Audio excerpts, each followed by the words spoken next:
Hey, good morning, everybody. Welcome to a wonderful morning and a wonderful day at Northwestern.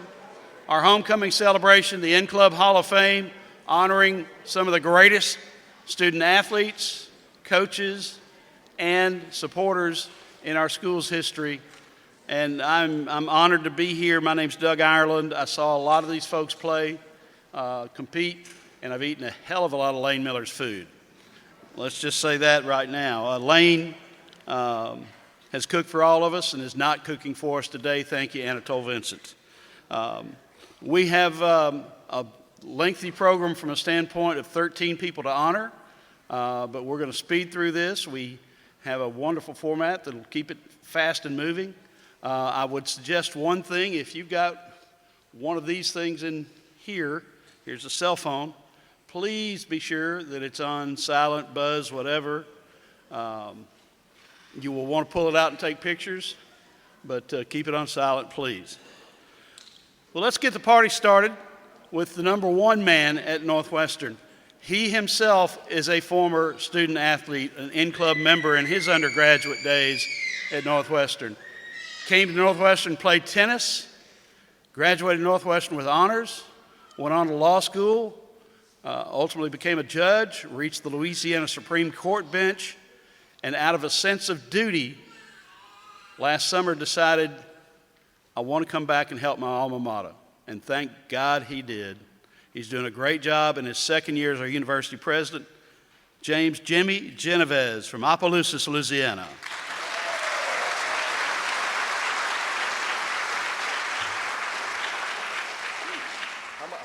How much owe you? How much owe you? Just keep it coming. Run a tab. Good morning, everyone. Thank you so much. It's what an honor it is to be here. As a former justice on the Supreme Court, everybody would say Your Honor, and I really didn't like that. But this morning, I want to say Your Honor, because Your Honor, your being here is what makes it all happen. It gives me chills just to see what's going on here. To quote Mr. Rogers, it's a beautiful day in the neighborhood, is it not? What a beautiful day. Yeah. It's a pretty doggone beautiful city, is it not? Yeah. Natchitoches, yes. And I guarantee you it's one of the most beautiful campuses anywhere around. And you're here, and you're part of it. And thank you for being here. We talk about honor. I mean, what an honor it is to be inducted into the Hall of Fame. I mean, I'm so very pleased. This is one of the things that really makes me happy, because I am an athlete and I care about the sports here at Northwestern, and we want to make sure that we bring Northwestern back to that state of prominence that it deserves. And we are doing that. We're turning things around. The attitude is good. And you can feel it in the air. We've got beautiful students here. We've got great coaches. We've got a great university. We have our academics is first class. We have it all here, right? Everything here. So have a great day today, and if you want to come out and get some trinkets, I'll be throwing some things at the homecoming parade at 2:30, and you'll get to meet the First Lady, my lovely wife, Martha Janes Genovese. And also important, you'll get to see the first dog, which would be my German Shepherd, which is named, he's solid black, but we call him Blue, and that's a long story. I'll explain that to you at another time. But we're going to be there for that homecoming parade. We'll be there for the tailgate. And please, Lord, one more time, let's fork 'em, demons, fork 'em. We need a victory tonight. Thank you.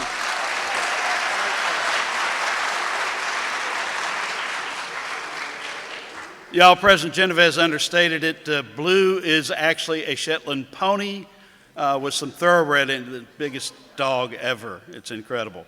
Y'all will love Blue.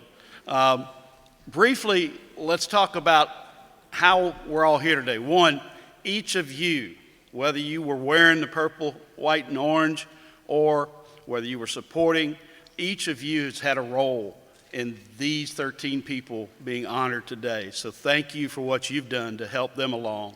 The process itself, nominations can come from anyone. They're on our website, nsudemons.com/nclub.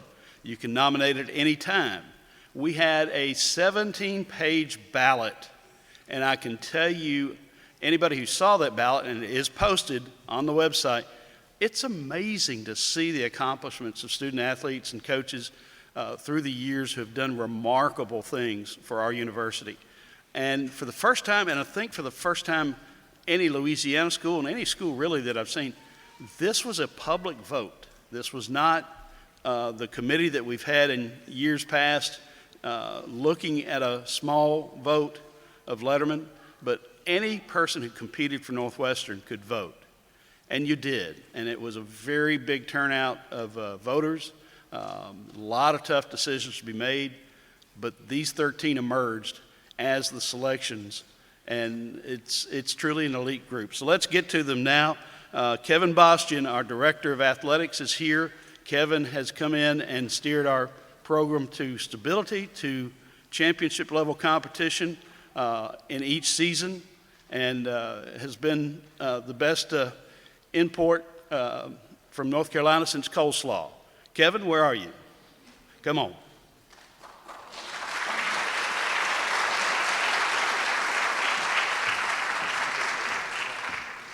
I won't take long because I know that you guys are here for the 13 inductees, and what a great class.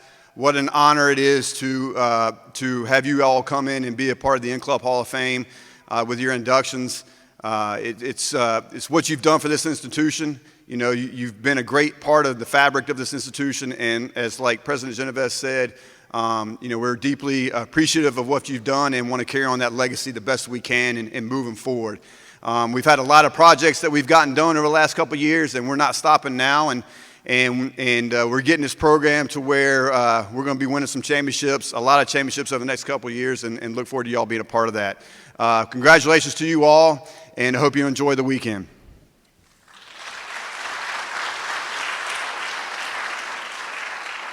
Yeah, you don't have to look far to see that things are happening here at Northwestern. When you look at the athletic plant and you see all the improvements, track and field right now, when you go by there, you see what's happening. You look at the new strength facility. It's incredible. So Kevin, thank you for that leadership very, very much. At this point in time, it is time to get going with the people we're here to celebrate. And our first, all of the inductees are going to be interviewed by Jason Pugh, who's the Assistant and Associate Athletic Director. He took over my job when I retired and has taken it to new levels, which wasn't really that hard, come to think of it. But Jason's going to interview everybody, and he and his staff have done a great job, along with Cindy Davis, of making sure this weekend and this event goes great. So, Jason, thank you for all you did.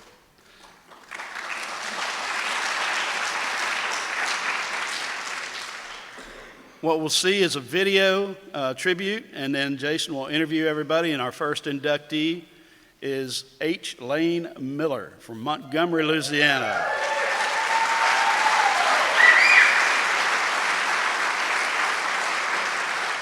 Now, the thing about Lane is, you know, Lane, we all know him as a cook and a chef. Next year, we'll be inducting Chef Paul Prudhomme, and year after, Chef Boyardee, but today it's Lane Miller, and there are more reasons than just that, and for that, you'll see somebody in this video. Lane Miller. Where could you do an introduction to Lane Miller except at a place like this? The Demon Softball Complex, Lady Demon Softball Complex, the Outfield Club. That's one of the many things that Lane's been at the cornerstone at. Right over there is a grill. You know, there's a grill over at the football field. There's been a grill in front of Prather Coliseum. But it's not just about cooking with Lane. It's hardly about cooking. It's about service, and really at the core, it's about love. This man has loved Northwestern since he came from Montgomery, came as a student, walked onto the baseball team, earned a spot, and then had to leave school and couldn't keep his spot. But Lane Miller has always loved this institution and done anything, not just for athletics, but for the entire university, to be sure that anything possible to help Northwestern, its students, its student athletes, its coaches, he was going to contribute to that. He's contributed with sweat equity. He's contributed to the great benefit of many of us. If you're here, you've eaten Lane Miller's food. There's no question about that, whether you knew it or not. And you probably didn't know it because he would never be the one out front. But right over there, Demon Donald's Demon Alley? Well, it could very easily be Lane's Demon Lane. He and Donald were arm in arm, along with George Etheridge and Steve Wiggins, in making that happen. But that's the point. He's been involved in so many great things to help our athletic program, to help our university, and sought no attention for it. He's embarrassed about this. And it's just great because we can show him the love and admiration, respect, and gratitude that we have for what he's done. He loves Mary Margaret. He loves his daughters, one of whom played here. He loves the girls she played with. He loves all the softball players through the years and has fed them numerous times. He's fed football an unbelievable amount of times. But he sat in board meetings. First time I ever saw Lane Miller was in a picture hanging in the field house of the Demon Booster Club board in the late 70s. And he had a really cool, dark, almost demonic pointed beard. Dark beard, by the way. And there was Lane doing what he could to serve Northwestern and to help Northwestern athletics. If you didn't see him around, well, that's because he was on a road trip rooting for one of our teams. He'd jump in a car and drive hours to watch the Demons and Lady Demons play. He'd help our coaches. He'd help them get settled in. He'd help them get introduced. He'd help them know where to go. The key word here is help. Service. That's Lane Miller and love. Lane, you deserve every bit of our love and admiration. And I am so honored to have been able to introduce you. And I'm dressed this way because, hey, that's the way you'd be dressed if you had your druthers. We'd all be eating right now. Everybody, Lane Miller.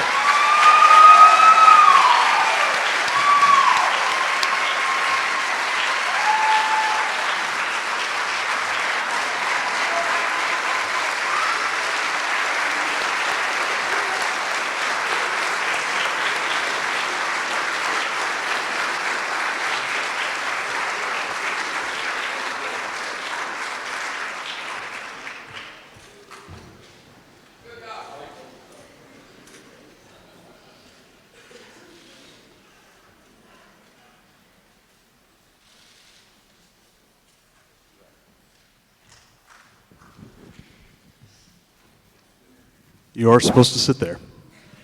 Mic test. It's homecoming weekend, and Lane Miller is not cooking. We're going to let him cook in a different way up here.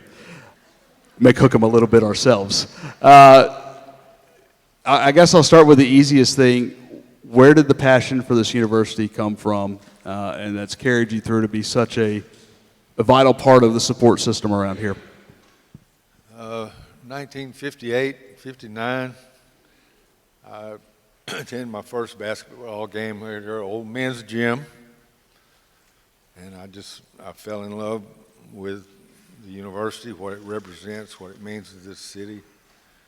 I didn't know at that point what I understand now about how important all that is, but actually there were some of the basketball players then that used to come fish on the lake with my dad, and I can remember the first time, I don't remember what year it was, when they opened Prather Coliseum, and I remember coming down that hill there by the field house, and at that time Prather Coliseum had opaque windows on each end, and it was lit up, and it could have been the Astrodome.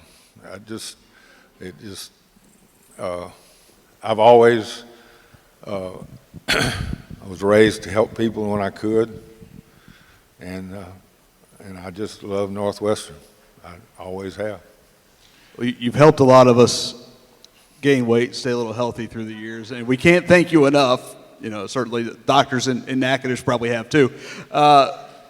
Where did the passion for cooking and that type of service? You mentioned where service came from. But where did the passion for cooking come from? My dad and my mother, both were good cooks. And my dad used to cook for large crowds at our camp.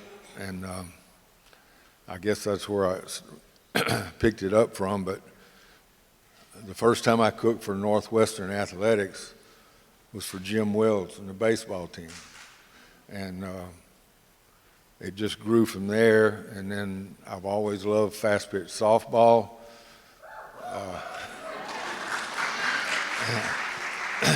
I played, that's why I hobble, that's where I messed up my ankle.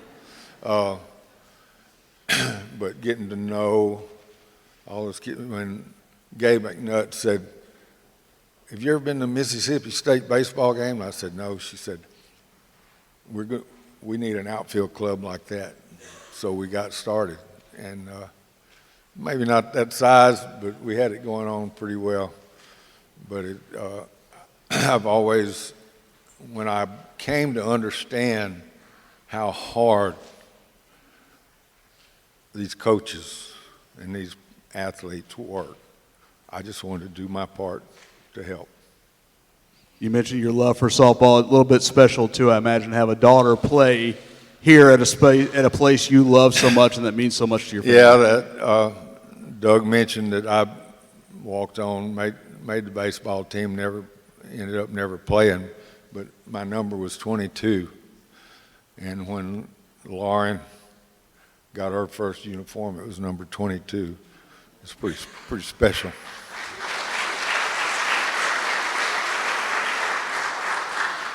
We'll keep it a little bit light to end it. Doug mentioned Anatole Vincent in the crowd today, former baseball player. If there's anyone who may be able to take the mantle of the Demon Cook, it's probably him. But what does it mean? I know you guys have gotten together and become friends throughout the years, but to see not only the level of culinary genius between you two, but also kind of that legacy of service, because Anatole's kind of following a little bit in your footsteps. I hope so. I hope somebody will pick up the slack because I'm slowing down a little bit. But it is important. I think there's always going to be people willing to help, and it's a there isn't, the coaches don't have time to do everything that can or needs to be done. So I encourage some of the younger folks out there to get involved, lend a hand, help out. Well, you're the winner of the Distinguished Service Award. There's no one more deserving. And today, no one more distinguished, as we say congratulations to In-Club Hall of Famer Lane Miller.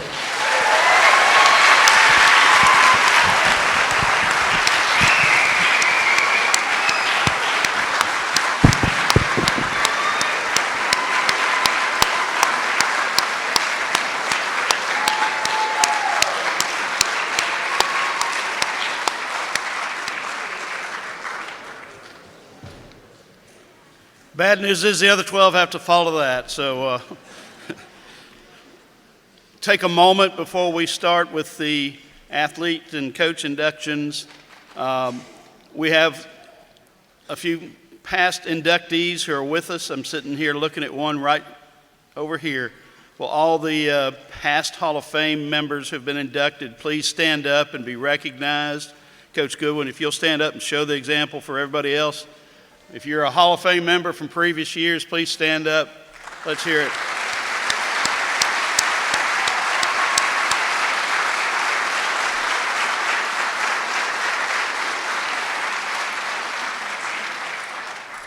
And let's just also remember those who we've lost in the past year. There are a few, and two that jump out are Coach Tynes Hildebrand and more recently Leon Johnson, the great man. So let's just have a moment of silence in memory of those and all those who have served our university in athletics.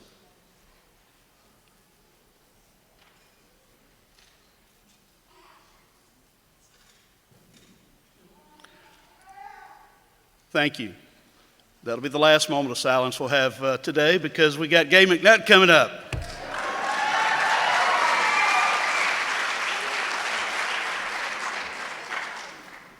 I knew Gay when she was an assistant coach at USL. That's the school name, really, USL. And I knew what the people there thought of her. And when she got here, I saw why. what a transformational person for not only our softball program and the championships and the wins, hold that up, but for the athletic program. The energy that she breathed into our athletic program was palpable. And she only used barbed wire and cheese pizza in softball, but she transformed our athletic program. We are so glad to be able to shine the light on her today, and let's hear about Gay McNutt. It seems appropriate that my introduction of Gay McNutt for induction into the Hall of Fame take place right here, sitting on a bucket, wearing Ray-Bans, purple shirt, khaki pants, because that's how she was on game day for 6 years as our head coach. As a young and first-time athletic director, I was blessed to have Gay as one of the head coaches on our staff. We really worked well together. We had a great respect for each other. And in fact, even to this day, though I tell her she doesn't have to, she still calls me Mr. Burke.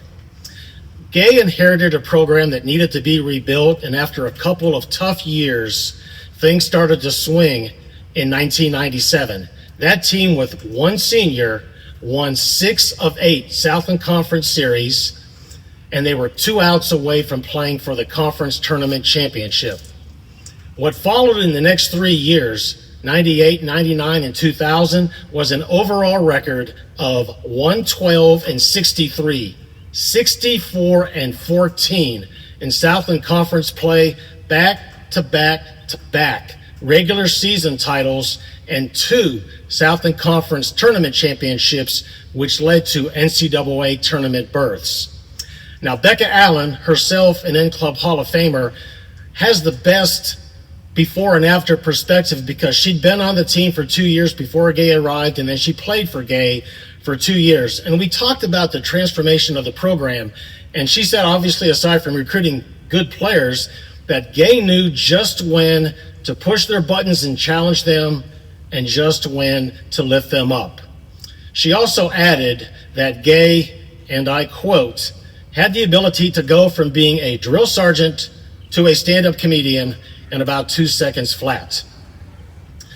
You hear often about teams reflecting their coach, and Gay McNutt and the Demon softball team had a lot of grit.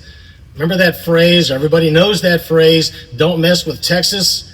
Well, that phrase's first cousin is don't mess with the daughter of a Texas high school football coach. And that's exactly what Gay McNutt was. That team won a lot of games based on grit and never give up. Gay also worked extremely hard for the program. Not uncommon to see her with a rake or a paintbrush in her hand. She raised a lot of money to benefit the players in the facility. And in fact, the genesis of the now famous outfield club right out that way got started as a fundraiser in 1998. And finally, Gay was, as Becca called her, a master motivator. Sometimes it was more through action, like, y'all go run that obstacle course. And there isn't a player that played for Gay that doesn't know and have a story about the obstacle course. Sometimes it was more words. I remember one time walking out to the facility. We had just put the lights up, 1998, a nighttime practice, and I heard Gay she had the whole team gathered in the infield, and I heard her emphatically, like there was any other way for her, emphatically saying, you know why we really put these lights up? Because we're going to stay out here as long as we have to until you learn and get cutoff throws and relay throws right. Well, they didn't stay out there all night, don't worry. But I will tell you that you talk to the players, and the combination of her tough love and her contagious energy had a lot to do with their success. So in conclusion, in my humble opinion, the leadership of Gay McNutt played into the best 3-year run in the history of the NSU softball program, and it gives me great honor to introduce her for induction into the N-Club Hall of Fame. Coach Gay McNutt.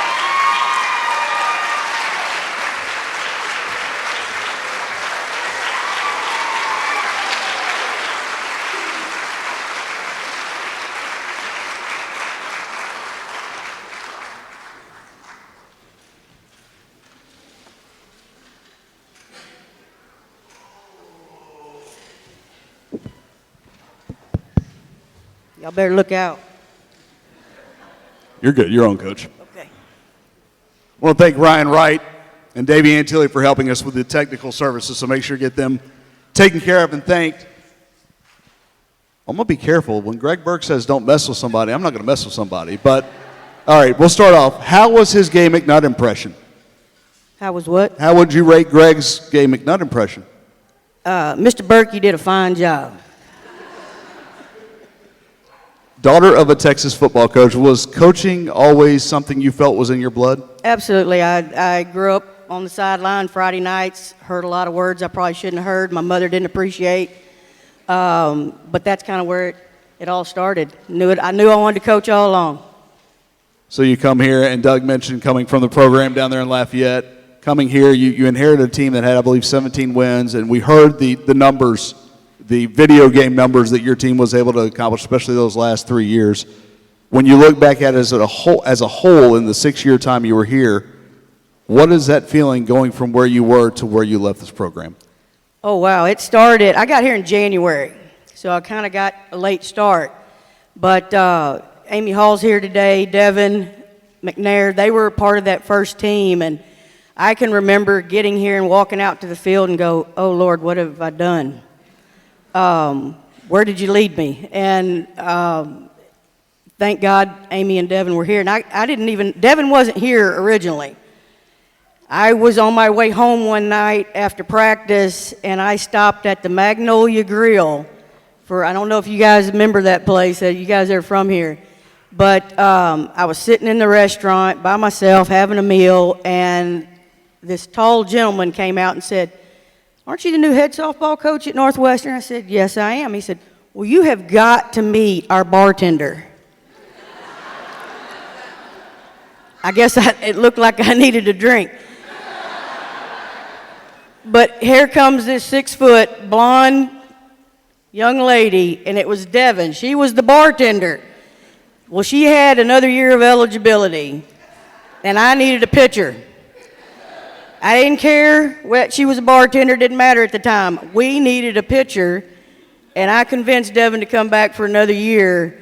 And she's never called me Coach McNutt. She's always called me Gay. I can remember calling time out to go talk to Devin, and she said, what's up, Gay? And I said, well, you're getting pounded, Devin. That's what's up. But we've had a great relationship ever since, and I'm so blessed that they're here. I'm surprised Doug didn't come up with a line, that's a pitcher who also serves pitchers. As the bartender, okay, bad joke didn't land. But that kind of leads, when we talked earlier today, you mentioned the people here in Natchitoches, and I think that's obviously one of the great stories, and maybe the greatest story we hear tonight. The rest of the inductees have a lot to live up to after that one. But it kind of encapsulates, I think, your relationship with the people here and what that meant to you. Absolutely. And one thing, if you played for me or worked with me, could y'all please stand?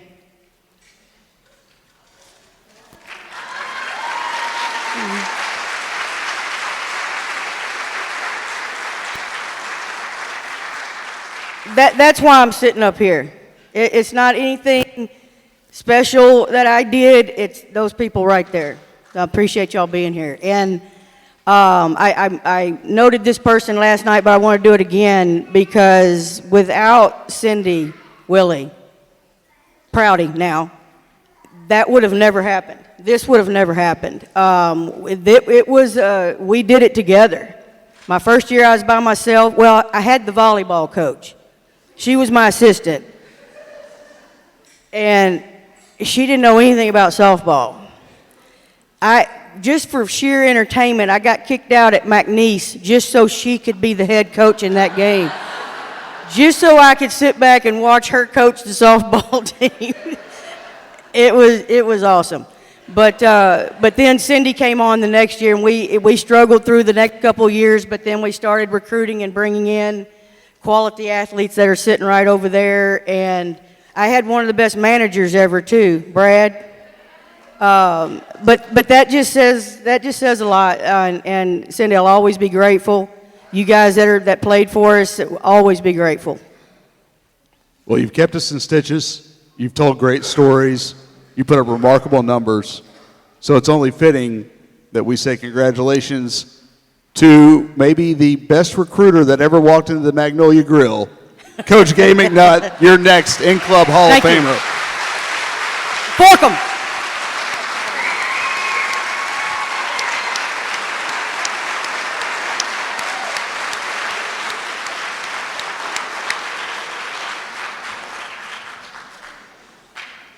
You know, Gay McNutt could find talent anywhere, right? Yeah, still true. This next guy,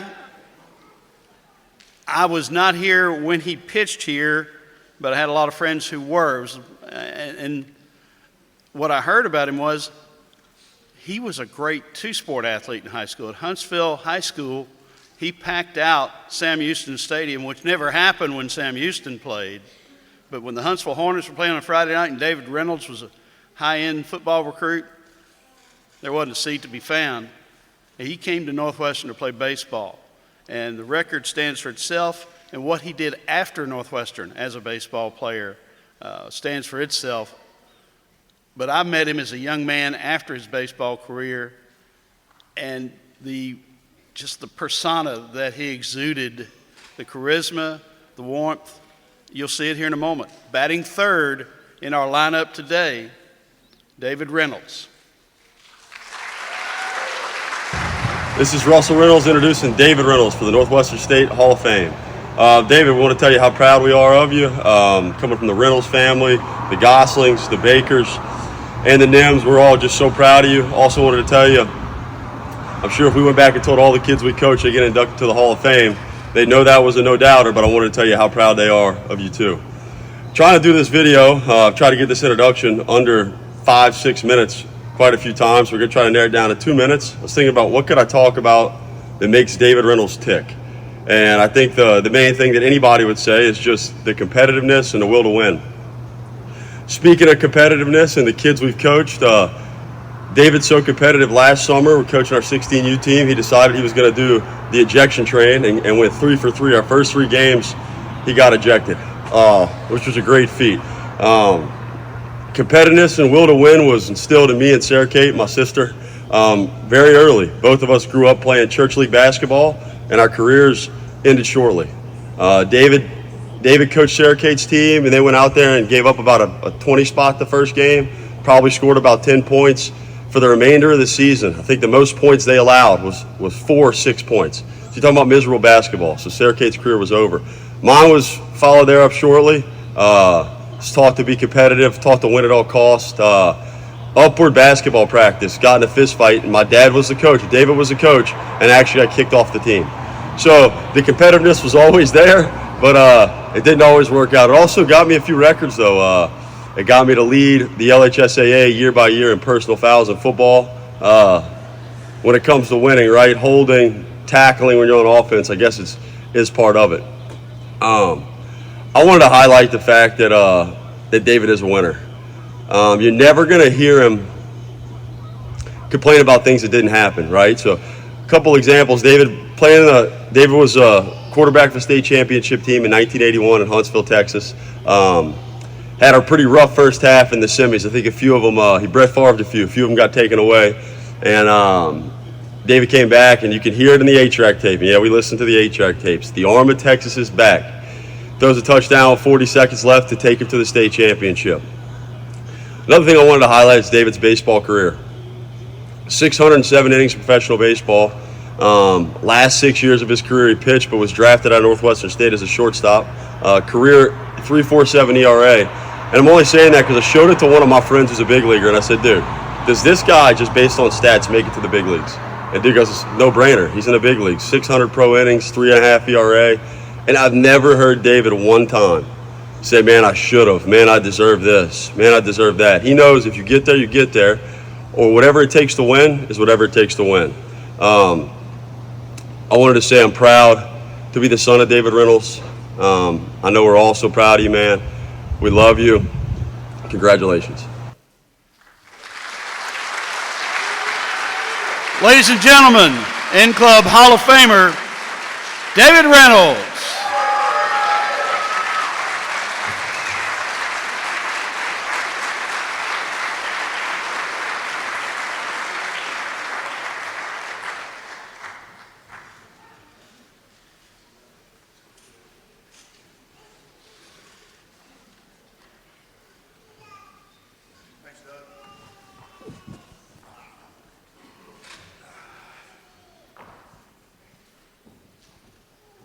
you're hitting third. You were a shortstop here, but primarily a pitcher in your career. So if the shortstop, David Reynolds, is hitting against the pitcher, David Reynolds, who wins? The pitcher wins. When I was a pitcher, there's a reason when I got drafted as a shortstop and got to A-ball, I think I hit a solid 205.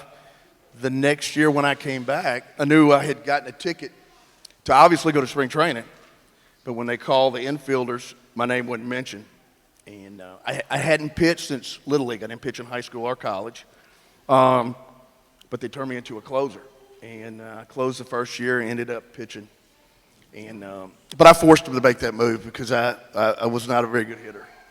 So You were in the era, though. Defensive shortstops were still a thing in the 80s. They're a little bit less so now, but closers are a thing now, and they were less so in the 80s. So you kind of maybe came around at the wrong time a little bit from that standpoint. But let's talk about your career here and what Natchitoches and Northwestern State meant to you now. And you and Mike Crow, who actually will go back to back here, are kind of the veterans of this class.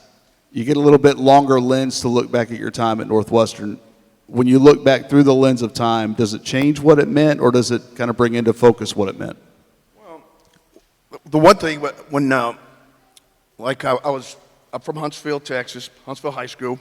I had never been out of the state of Texas. Maybe put a toe in a tournament, maybe in Texarkana. I'm not sure what side we were, Texas or Arkansas.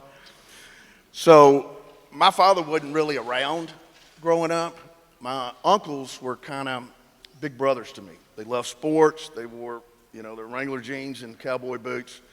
And when I started getting recruited, I just wanted to play, I wanted to play college baseball, get a chance to play pro and get education. And I'll never forget when I was sitting in the common area at Huntsville High School, and they said, there's a coach here to see you from Northwestern State. And I met Coach Arledge, Jerry Arledge. And I looked at Coach Arledge and I thought, man, he's like my uncles, just a good guy. Wrangler jeans, cowboy boots. And he wanted me to come play football. I think he wanted our center more than I did. They were best friends. So we came on a visit, and I told him, I said, look, Coach, I want to play baseball. And he said, Herbie Smith's our baseball coach, and I'll let him know, and he'll be in contact. And Coach Smith, same way, just a good man.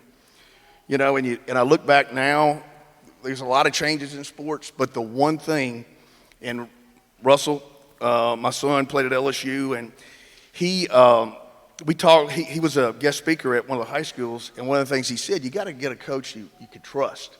You respect, you trust. And I'm going to tell you something. Herbie Smith, I love that man. He was almost like a father figure to me.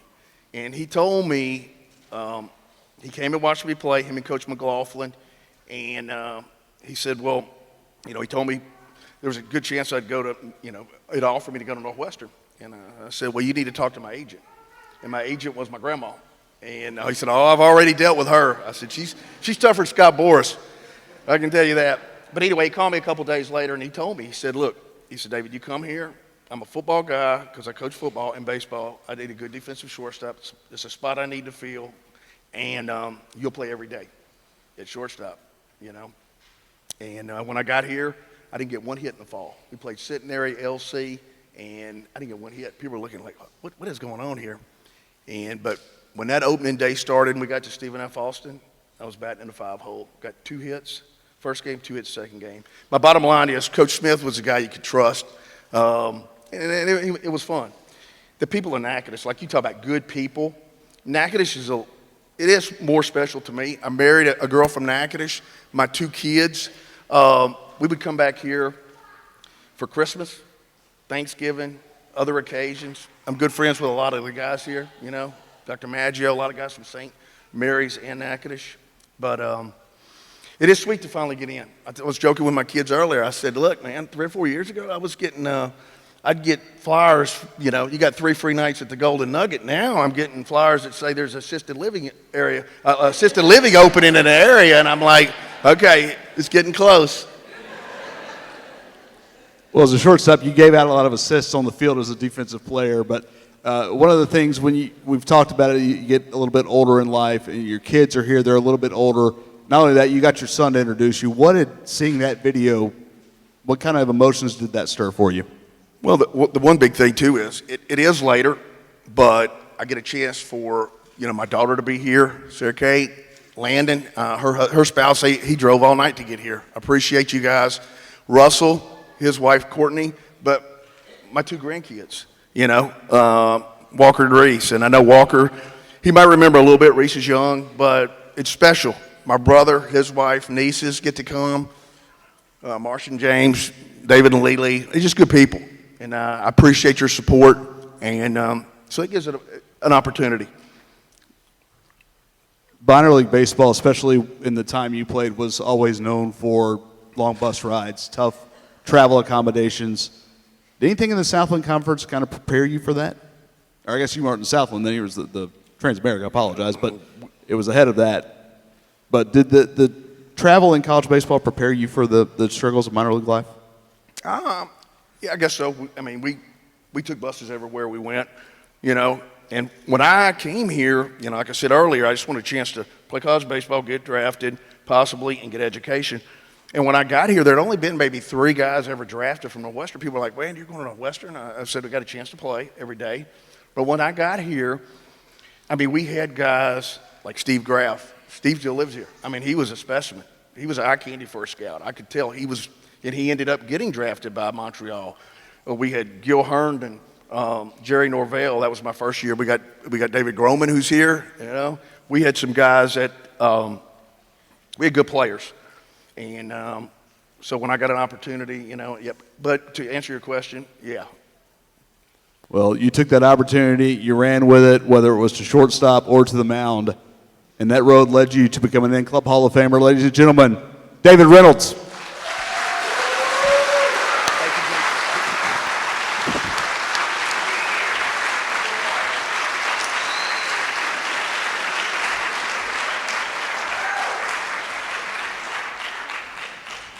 You think about it, to play professional baseball in 2 different positions. There's a guy doing that for the Dodgers right now. I mean, but there's not many ever, and there's one right there that's pretty cool. He also brought up a topic that, just for a moment, bus drivers. You all have bus driver stories on those road trips, and just reflect during the evening and in the morning on those trips and those characters who drove us. A lot of fun. A lot of fun, the specialists on the football team. They may play 6, 8, 9, 10 plays a game. But what impresses me about our next inductee is if he played 10 plays a game, that was a very, very busy game for Mike Crow.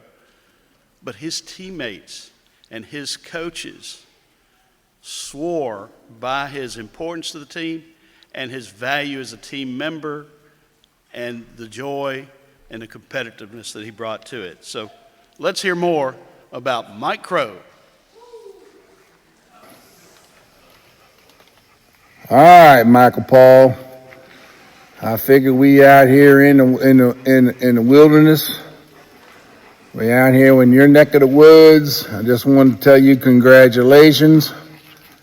But then again, I understand Michael Paul ain't your real name. It's something else, but that's a whole time for another discussion. Man, it took us a long time, but we got you in, my brother. And it's well-deserved as you can be as well-deserved. There's 2 people I done introduced into this Hall of Fame. And as much as I rag kickers, there's 2 kickers I done introduced in this Hall of Fame, and that's you, Michael Paul Crow, and Keith Hodnick.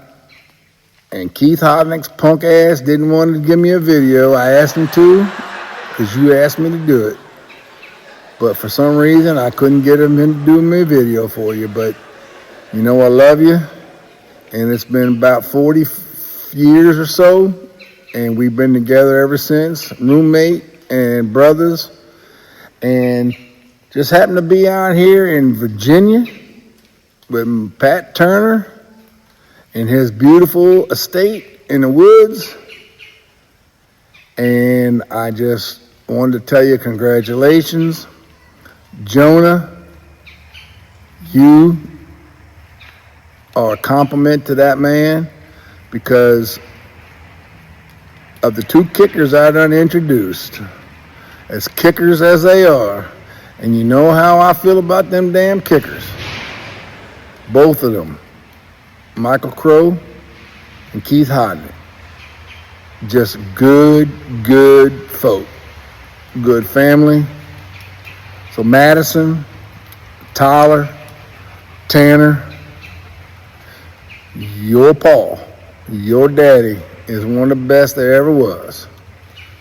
And it ain't been 20, 40 years that we've been together and we've been hanging out with the Demon Militia. But you know what, old Michael Paul, you deserve everything you got. And we love you, my brother.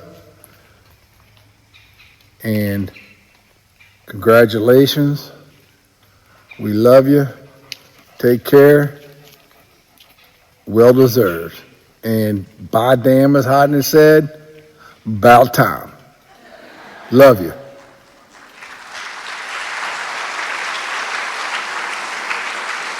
In Club Hall of Famer, Mike Crow.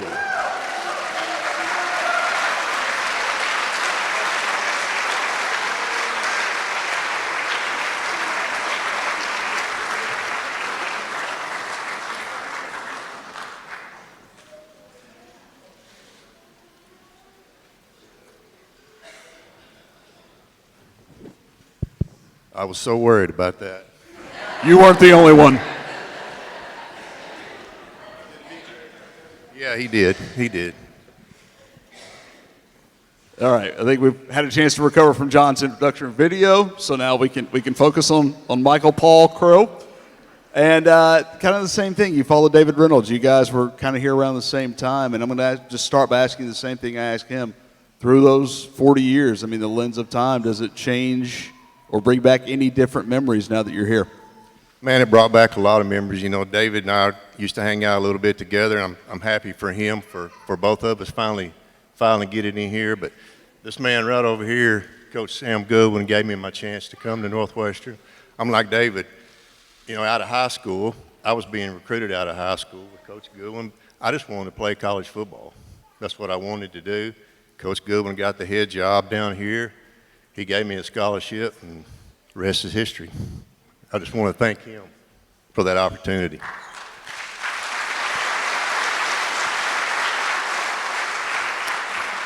Well, you and many of others who have come through here and sat on the stage were because of Coach Goodwin and what he brought y'all here to do. But, you know, Doug talked about it. You guys are, as specialists, are on the field only a handful of times a game. So it really, for those times, does it feel like you absolutely have to make an impact in that little bit of time you have on the field? Yes, you know, there's three phases to football, you know, special teams, defense, and offense, and we took a lot of pride in our special teams. Coach Goodwin was the coach of that special teams. And, yeah, it's pressure. You look up there and you got 10 guys coming after you, and you got to get it to a certain point. But, you know, at the end of the day, you know, we worked hard at it. We were good at it and had a lot of great teammates on there.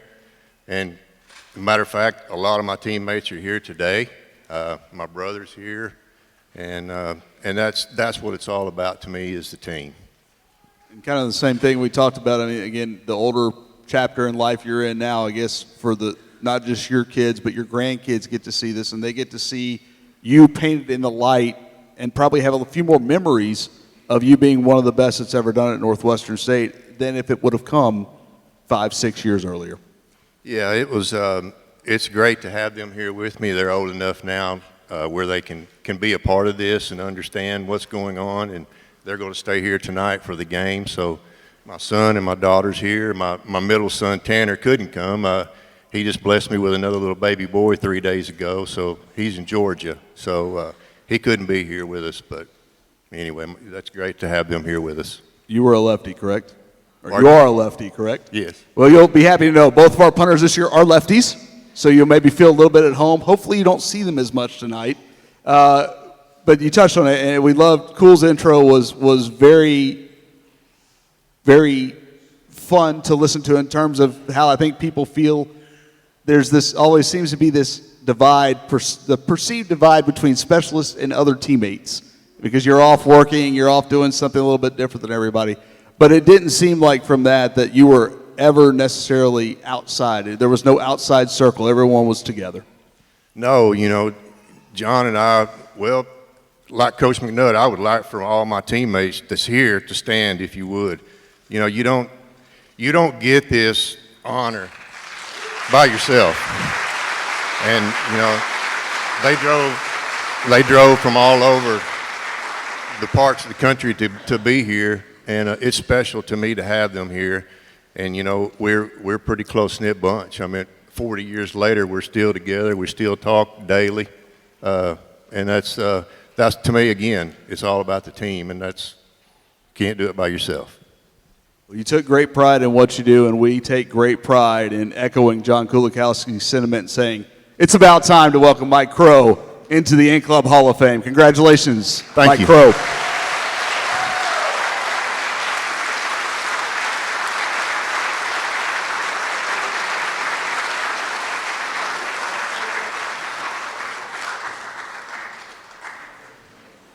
Okay, would Crow's teammates please stand up again? The police asked for that. I also want you to look over here at Coach Goodwin. He had hair until after y'all got here. Good night, nurse. Well, not a lot, but he had, no. That's right. Well, this has a football tie too, because guess who she married? A football player. But my gosh, and she's got a kicking tie too, because she was a dominant competitor for our soccer program at its peak, when it was as good as it has been, and it's getting there again. Let's hear more about Heather Pennico-Moraine.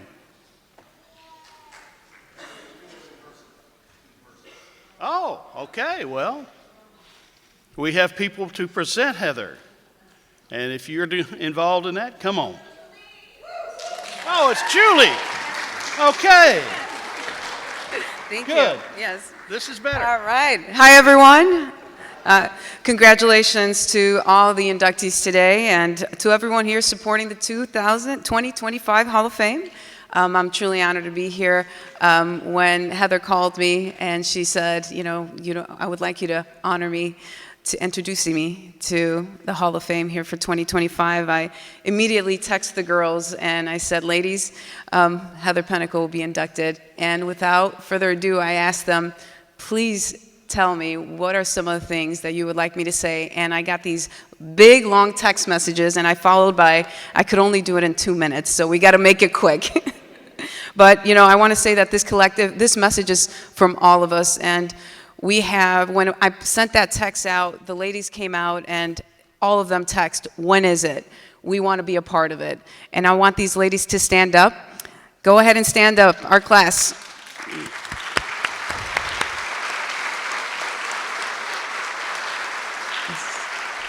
So it's not easy to be able to, just get up here and talk about Heather in 2 minutes, but I'll do it as quick as I can. It's easy because she embodies everything you want to see in a leader. She's competitive, loyal, encouraging, protective, and so supportive. And it's hard because there's simply no words to fully capture the impact she's had in all of us. Heather has been an amazing person to watch play. Forever, whoever has been here to see her play in her time on the field, she was out there breaking ankles in the midfield, but she never let anyone stay down. She was always there. She's tough at practice. And one of the things that our former coach, Jimmy Mitchell, at the end of practice, we would have to count how many points we would have, and those are the sprints you would do at the end. And his famous words were, "Get on the line." And when he did that, of course, we were already exhausted.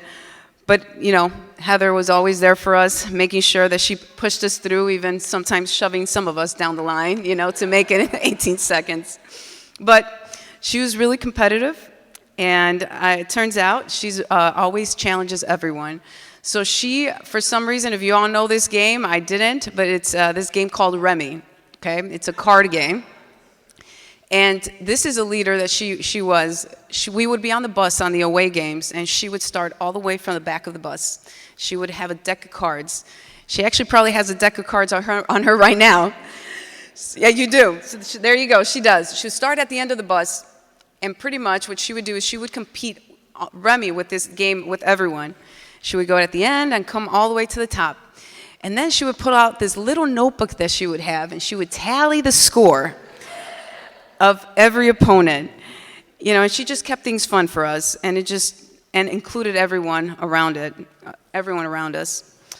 But what we admire most about Heather isn't just her talent and her competitiveness, it's her character. She always gave her best effort, treated everyone with respect, always celebrates everyone, and continues to celebrate others' victories. This weekend, as we celebrate her, you know, Heather, we want to continue, obviously, cheering you on. You're the reason why we're here, the bond you've helped us create, the memories we share, and the way she continues to lead with love, loyalty, and compassion. So, when I found out that Heather was going to be inducted into the Hall of Fame, and I reached out to everyone, and I said, all right, she is the GOAT, all right? She is the Michael Jordan of our time. And one of the things that I want us to do here today is, just like MJ format, I am from Chicago, so I want you all to help me out and help me with the finale to introduce Heather. So I want you guys to give me a clap, all right? You ready? So this is what we're gonna do. There's a song here, the Chicago Bulls. I just want you to clap. Ready? And now, the 2005 Hall of Famer from New Orleans, Louisiana, standing 5'6" and midfielder, Heather Panico!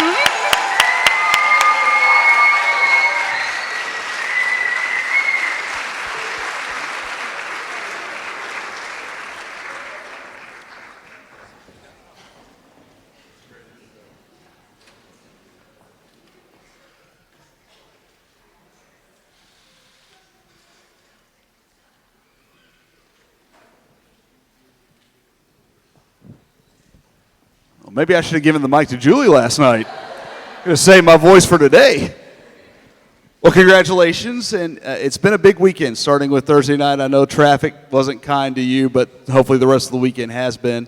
20 years ago, you all celebrated a championship together, and now you're back to celebrate a personal goal that I know we'll talk about a little later, maybe not always be personal, but what does it mean to come back 2 decades after it happened and celebrate with these ladies all over again?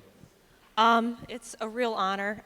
It's hard to describe, but I think it's better that it's been 20 years. I can appreciate it more.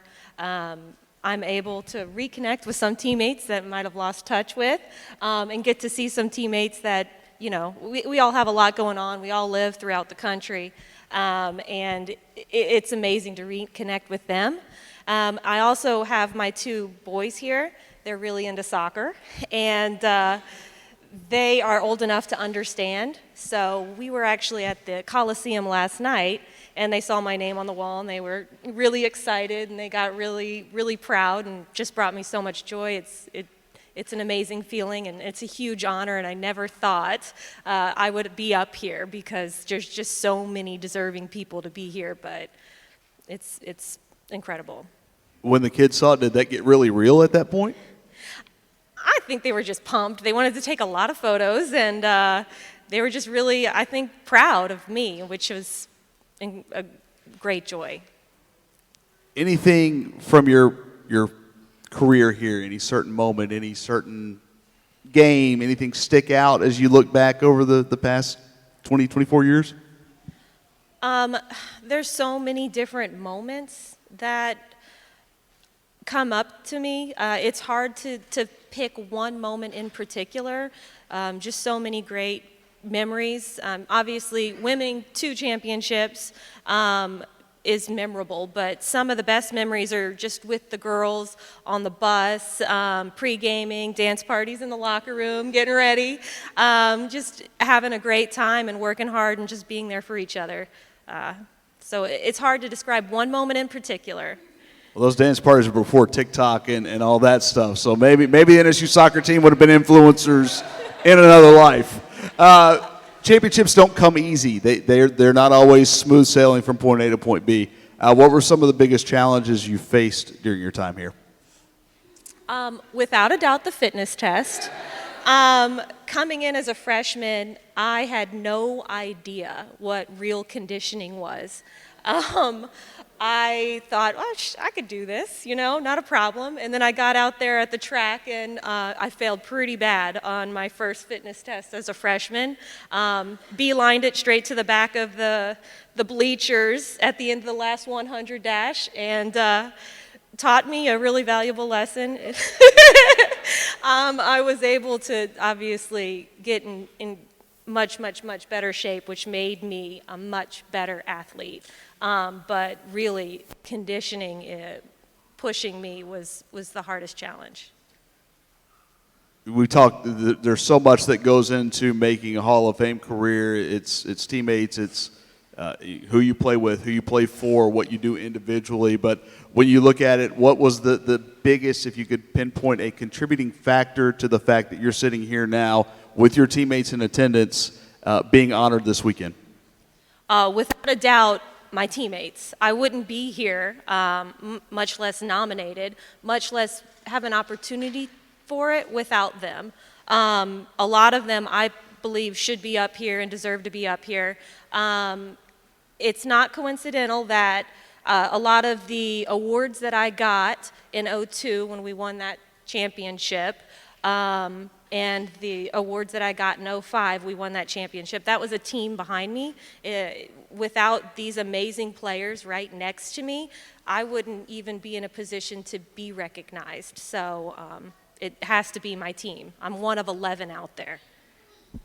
Well, you're one of 11, but this weekend you're one of one.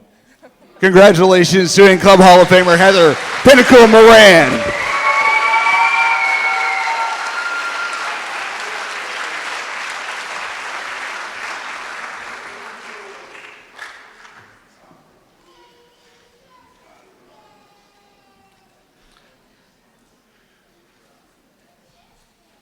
I want you to know that the folks who are being honored here, the teams that are being celebrated here, are still held up as examples by the coaches of today. And just to prove that point, here is the soccer coach of our very good soccer team that beat number 19 Texas to open the season, Ian Brophy. Ian, thanks for being here.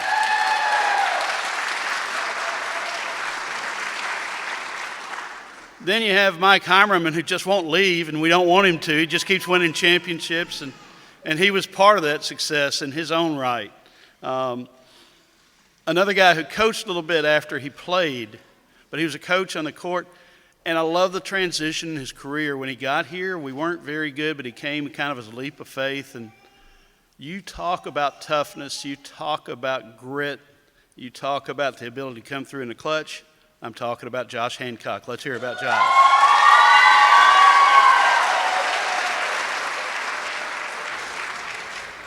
Hello, my name is Brad Hadnot, and I'm the proud principal of Crosby High School in Crosby, Texas. Today I have the honor and privilege of introducing my best friend, Josh Hancock. Josh and I grew up in a small town in southeast Texas that we like to call Kuntz, America. We all know that in Texas, football is king, but in Kuntz, basketball rules. And Josh was always the king of the court. Josh spent 4 years as a starting varsity point guard for the Kuntz Lions. During his senior year, Josh led the Kuntz Lions to the state tournament Final Four. Following a stellar high school basketball playing career, Josh decided to take his talents to Natchitoches, Louisiana, and Northwestern State University. And that's why we're all here today. Josh spent 4 years with the Mighty Demons, from the 1997-98 season through the 2000 and 2001 season. Josh amassed many assists and steals during his career with the Demons. Josh ended up being one of the leading men's basketball players, the top 10 players in both assists and steals at the end of his playing career. Josh led the Demons to their first ever NCAA tournament win during his senior year, the 2000 and 2001 season, when the Mighty Demons defeated Winthrop University. I remember it like it was yesterday when Josh hit that big three-pointer in the corner with about a minute left that put the game away. Josh, after his playing career, decided to stick around Natchitoches, Louisiana and Northwestern State University, and he became an assistant men's basketball coach. Josh had the privilege of coaching both of his younger brothers, Tremaine Hancock and Keithan Hancock, as they were also members of the Demon basketball team. Josh is receiving this honor because of his playing time and his coaching time at Northwestern State. Even during his senior year, Josh was named the Male Student Athlete of the Year for the 2000 and 2001 school year. Josh is a Hall of Fame basketball player and coach, but Josh is also a Hall of Fame human being. Congratulations. In club, Hall of Famer Josh Hancock.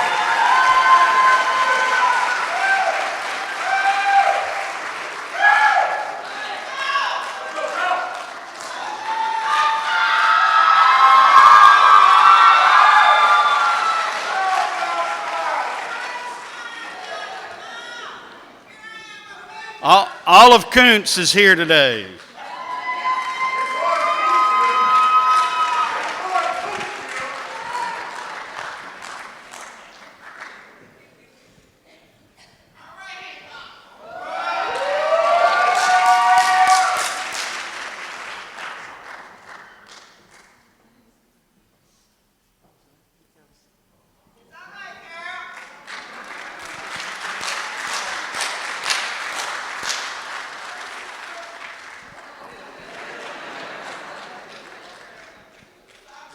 Well, Kuntz is in the house. Kuntz America. We're going to do this. We'll let her stand up here. And I know, we'll just go ahead and start right here. I mean, you brought her up here. I know your family, for those of you who don't know, went through a tough time recently. But to have her here, what does that mean to you in this moment? Whew. God is good.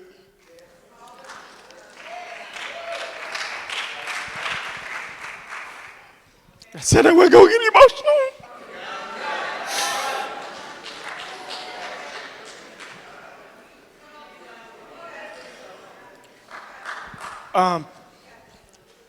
First of all, everybody that's here, Kuntz, stand up.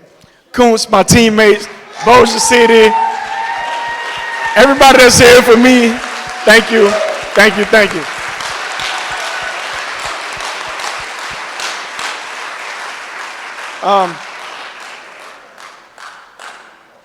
I lost my dad a couple weeks ago.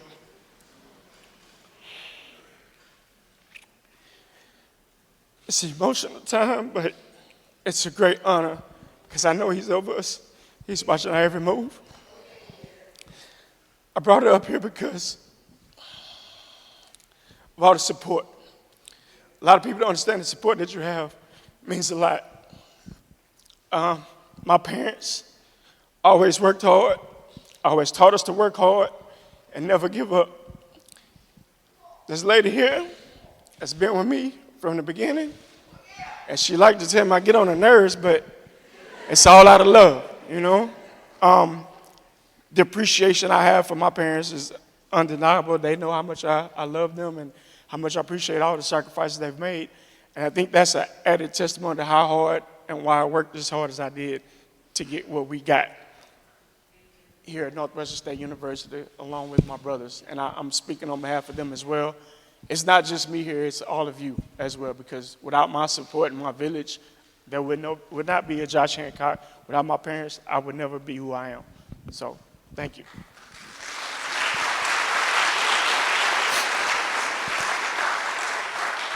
I'm just going to go to it right now. You and I talked about it 2 years ago when the 2000-2001 team, who many of them are here now, when you went in as a team to this Hall of Fame, there was a comment that was mentioned that your dad told Coach Mike, "Thank you for making basketball fun for my son again." What did that mean to you? So it was a conversation that was had. I was unhappy at one point here at Northwestern playing basketball. However, I learned a lot during that time frame about myself, and I also learned a lot about basketball. Me not knowing Coach Mike coming here, Coach Mike, I'm sorry we didn't vote for you in the beginning, but I'm glad you decided. I'm glad Northwestern decided to get him. I was unhappy at one point, and me and my dad had a conversation that I never told anyone about. I almost wanted to stop playing at one point. And my dad, one thing he said was like, nope, it's not happening. One thing he always said, you never quit. No matter what we started a sport, you always had to finish. And he said, no, I don't want you to quit because here's the thing. It's only going to make you stronger, and God always works it out. Me not knowing, big back. Gets the job, changed my whole outlook. I started to enjoy basketball again. I worked even harder because of you. You brought some people with you. My boy CT, Brian Rayner, a lot of other guys that I played with, and I cherish those moments. Me and CT to this day, when we call and text each other, and I laugh at some of the stuff that we went through as players. Coach Mike would come out sometimes, sorry, Coach, in his little basketball shorts like he played in 1950. to get us going early in the morning, because he liked practicing early in the morning. We practiced like we was going to work, 6 o'clock in the morning, get up, go to practice, whatever. So those are some of the things I cherished, or Coach Simmons, even for that fact, laughing and joking with us.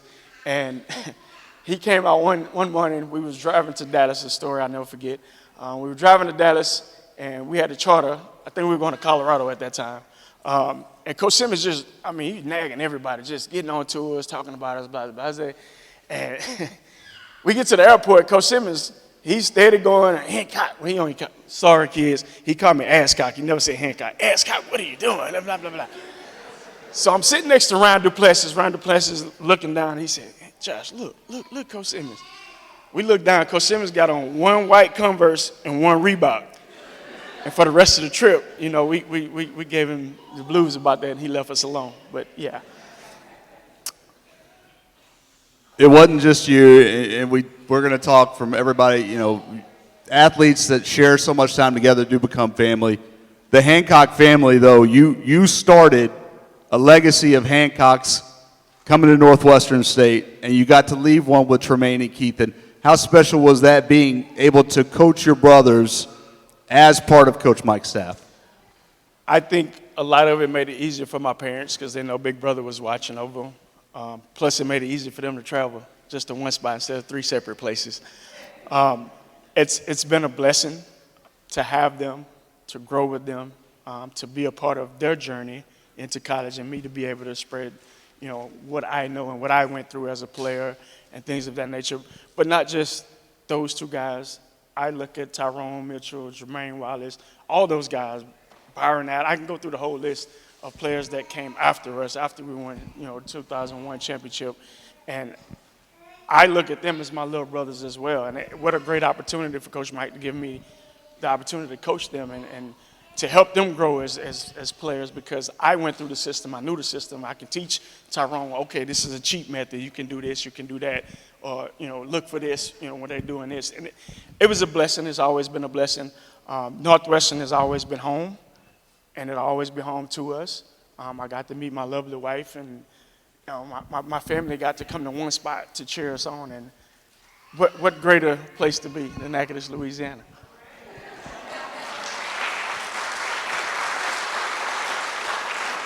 Well, Ms. Hancock, your son's home forever in the In-Club Hall of Fame. Josh Hancock. Thank you.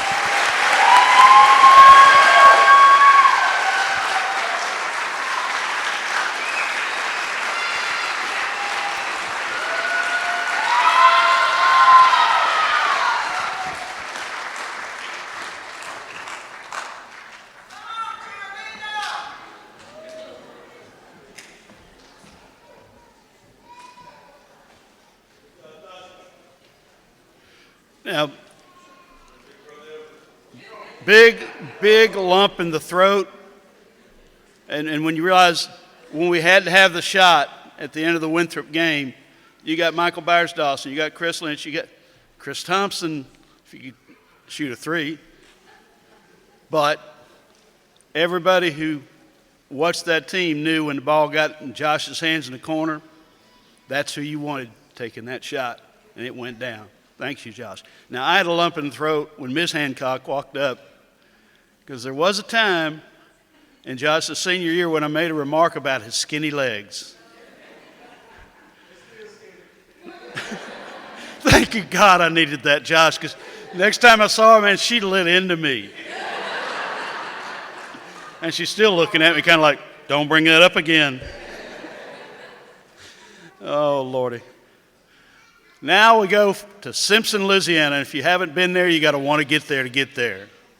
But there was good reason to go there when Amanda Bennett was playing basketball, because as a 5'11" inside post player, she was going to be a great 3-4 player for James Smith. And he saw, and Wendy Luber saw, and thank goodness she came up the road an hour and played for our basketball team. Let's hear about Dr. Amanda Bennett Aguilar. Some players are known for their speed, some for their athleticism, their quickness, and others are known for what we could call the intangibles, the ability to see the floor, the basketball intelligence, competitive nature, toughness, and drive. And today I have the honor of introducing Amanda Bennett to you, who had those. She was the latter. She was court smart, just plain smart, and worked really, really hard to achieve all the things that she did during our 4 years at Northwestern. As I was thinking back, it was some 25 years ago that we met on our official visits at the NSU campus.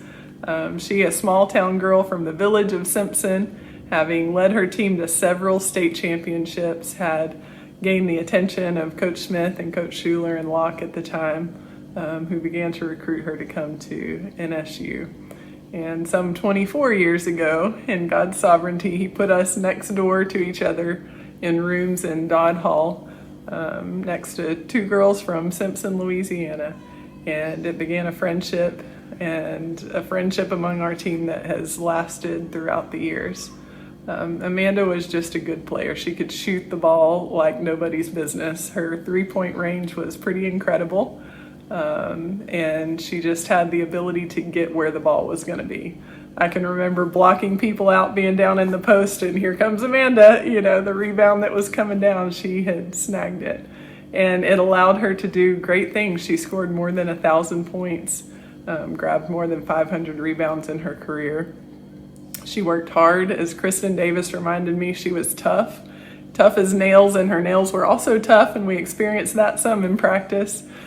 She had her signature look of the two pigtails that she wore during our games, and was just a fun and amazing teammate. It's been a great ride throughout those 4 years. She did wonderful things, set records for three-pointers shot and made. She set records on and off the court, becoming an All-Southland Conference player and a Scholar Athlete of the Year for women's basketball in the conference. We went to the conference tournament championship together. We made it to the NCAA tournament as a team. And I think when we played Duke that first time, our junior year, you actually scored points. The rest of us were shut down pretty well, but you did amazingly well, as you always did. And it has been a joy to be her friend and watch her grow throughout the years, and the character that we saw then has proven true over time as an amazing woman of faith, wife, mom of 4 great kids, and even recently going back and getting her PhD while teaching in the university and raising her kids. So it's my honor, it's my joy to introduce to you today my dear, dear friend, Dr. Amanda Bennett Aguilar, as one of your new inductees into the In-Club Hall of Fame. In-Club Hall of Famer, all the way from the top row, Amanda Bennett Aguilar. She shot some threes from about the same distance.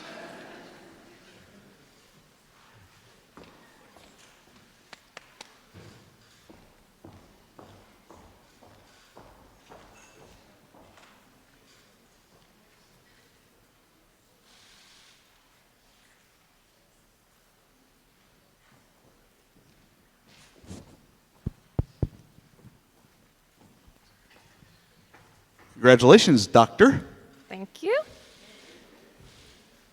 Some shooters, I think, are born. Some are made. We heard the numbers you put up. You can read about them in the program. How many people do you think would believe, in the audience, would believe the number of three-pointers you shot in high school? You told me when we talked. Tell them how many three-pointers you shot during your high school career. 2. And I think they were in the last game, my last game. It was kind of one of those situations where you were letting the center shoot the three-pointer. So 2. From 2 three-pointers to a school still in the school record books. I think it kind of touched on what we touched about when you came in to when you left, as most of us do during college. Some never really leave college, but as most of us do, we walk in one person and walk out another. I think you and I talked about that, and you talked about what brought you there. My journey from here, I came in, left somebody totally different. And, I was talking to Mr. Boston earlier, and, I grew up coming to basketball camp here from the time I was in 5th grade. I wanted to be a Lady Demon from the time I was in 5th grade for my first time on campus. And I came every single summer and tried to get Coach Smith to talk to me, and, he would make his appearances, here and there, for summer camp. But, finally was, got the call and was able to come on a visit. And I came with Ashley on the visit, and Coach Smith said, I don't even need to recruit Bennett. She's coming. I already know she's coming. And I said, well, technically I haven't committed yet, but he just knew my heart was with Northwestern. And, coming from a small community, a Class C school, I graduated with 24 people. Being a Division I basketball player was my dream. And, my parents, I've got my whole family here. I've got representatives from Simpson here, the basketball team, defending state champs, continuing the tradition. Thank you guys for being here. That community, just like Josh was talking about with Koontz, is all basketball. There's no volleyball there. There's no football there. It's all basketball. And I wanted to be a college basketball player from the time I was in 5th grade. And I really worked hard for that. And when I got to Northwestern, Coach Smith, I think he put a X on my back when I walked in the door, and he made sure that I turned into a basketball player. I sat the bench for most of my freshman year, didn't see much playing time, and knew that I wasn't good. I knew I wasn't good enough to play at that time. I knew I needed to grow as a player, and he had a lot of faith in me and put me out of my comfort zone.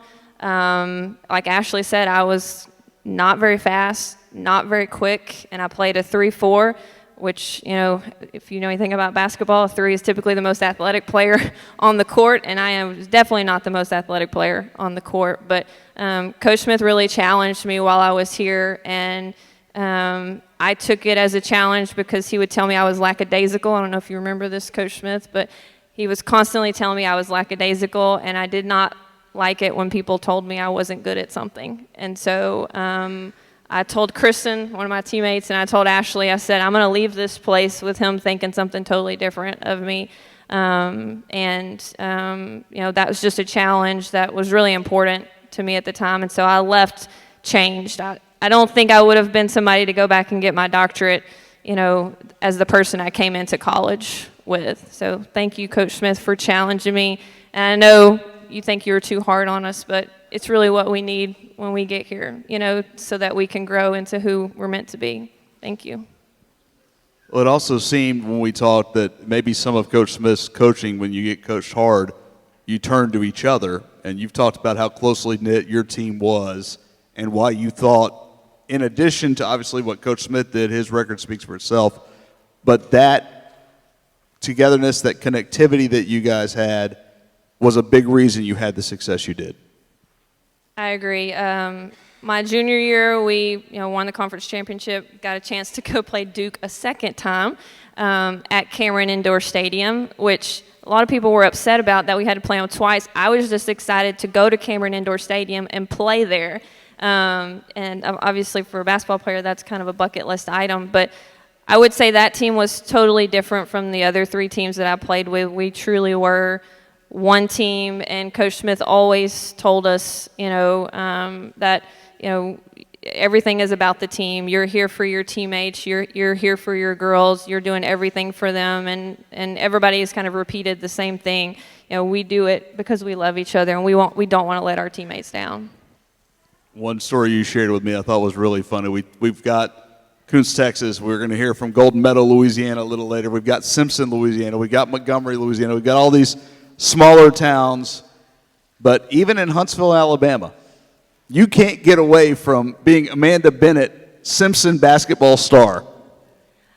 Yeah, so I'm a professor now. I teach in the kinesiology department at University of Alabama in Huntsville, and I was in my office a few weeks ago, and I had a student come in to a colleague's office, and he came in and said, "Oh, this girl's from Louisiana." And I said, "Well, what? She's from Louisiana?" And he said, "Yeah, Leesville," and I said, "What? Leesville's right down the road from me." So I looked her up. She plays basketball for our team. And I said, "Oh my goodness, she's actually from Hicks," which is another Class C school. So I told him, I said, "Email her and tell her to come right back up that, one of her professors is from Simpson." Well, she immediately came back up and was like, "You're Amanda Bennett, I know you." I actually played with her mom, so that was a lot of fun. And we sat down and talked about Class C basketball in Louisiana for an hour, which just made my heart smile for the whole week. I was just telling everybody about it. Well, has being back here done the same thing for your heart? We hope it has. I just told my husband a while ago, I said, my face is hurting from smiling so much.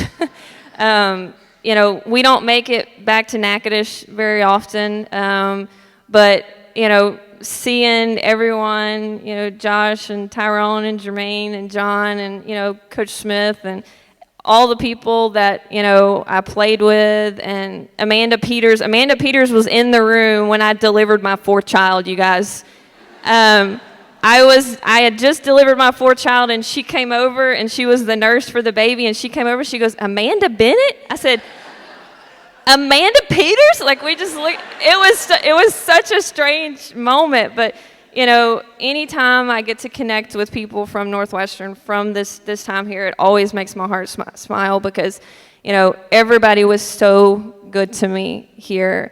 And I have nothing negative to say about Natchitoches or Northwestern. And I always make sure people know that I'm from Simpson, Louisiana, not Leesville, even though that's what our zip code says. I'm always from Simpson, Louisiana, and I came from Northwestern State.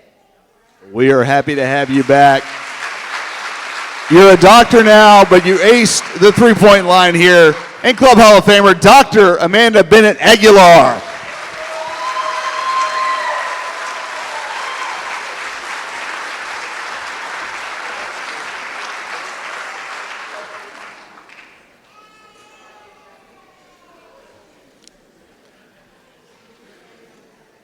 So we go from Simpson to Canada. And actually by way of Neville High School in Monroe. And you'll hear more about Toby in a minute, but Coach Scott Stoker, who's still coaching, couldn't be here today. I know his heart is because there's guys here who, made his time as head coach joyous. He used to tell me every first series that we had, Toby Ziegler got a touch. He says, you got to get him into the game. And when you light that fuse, it's going to go off. And the numbers tell it. The championship tells it. His post-Northwestern career tells it. We're glad he's here today all the way from Canada to soak in what he deserves. Let's hear about Toby Ziegler.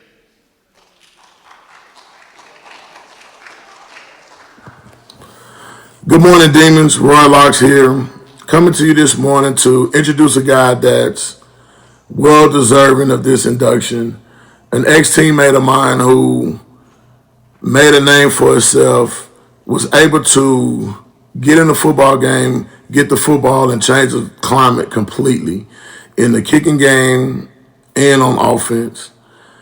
Great teammate, was really good in the locker room, but got a lot of respect because of how hard he worked. When he got there that summer workouts, we gravitated and been like family ever since. As an older guy, you have a lot of respect for those younger guys that come in and put in the work, put in a lot of hard work. This particular person shared his family with me. We would go home, get good home-cooked meals, wrestle with his little brothers, go to barbershop, get a haircut by Dietrich, go to Captain D's, get some food, just good times. And as we got into the season, as things started to progress and we were having a lot of success, he was a very big part of what was going on at that time in Northwestern football. The person I want to introduce, Mr. Toby Ziegler.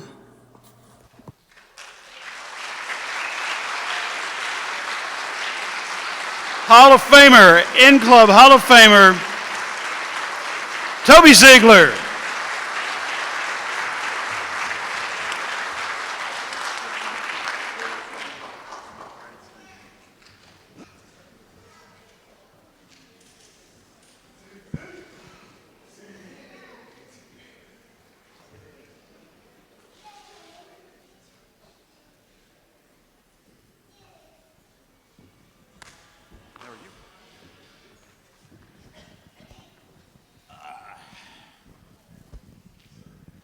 You let your little brothers wrestle Roy Locks?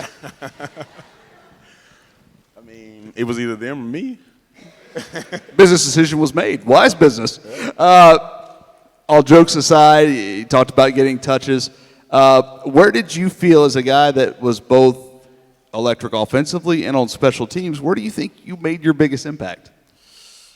I mean, it would definitely have to be in the kicking game. I mean, I played with 2 all-conference running backs. So, I mean, we knew we were handing the peel off. So, I mean, don't get me wrong, like, I blocked my butt off in the run game, but we knew we weren't going to get many touches in the passing game. So, anytime I got to touch the ball in the kicking game, I was trying to house it. I was trying to take it I was trying to make an impact on the game to help my guys win. You and I talked about it, and one of those guys is going in. Matter of fact, he'll go in right after you. But you mentioned those guys. You wanted to get your touches, but when you looked over on the sideline as you were getting ready for a punt return, who was out leading the charge? Derek Johnese. Derek Johnese. Anytime that I was about to go out for a punt or we were about to get ready to go out on offense, Derek, he let me know, go do your thing.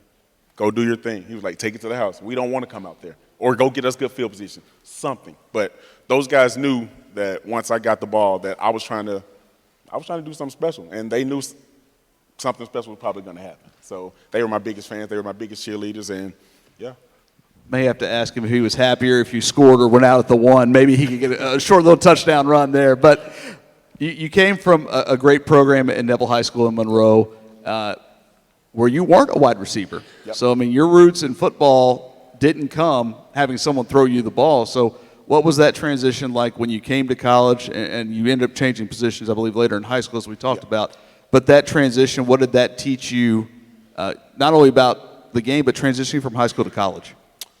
For me, it was more just it kind of just let me know that I was a gamer. I was a ball player. You know what I mean? Yeah, I played quarterback the majority of my life, and then my junior year in high school is when I got switched to receiver. And then that's when the scholarships started coming in. You know what I mean? So it just kind of solidified and proved to me that all the hard work and everything that I did playing quarterback wasn't for nothing.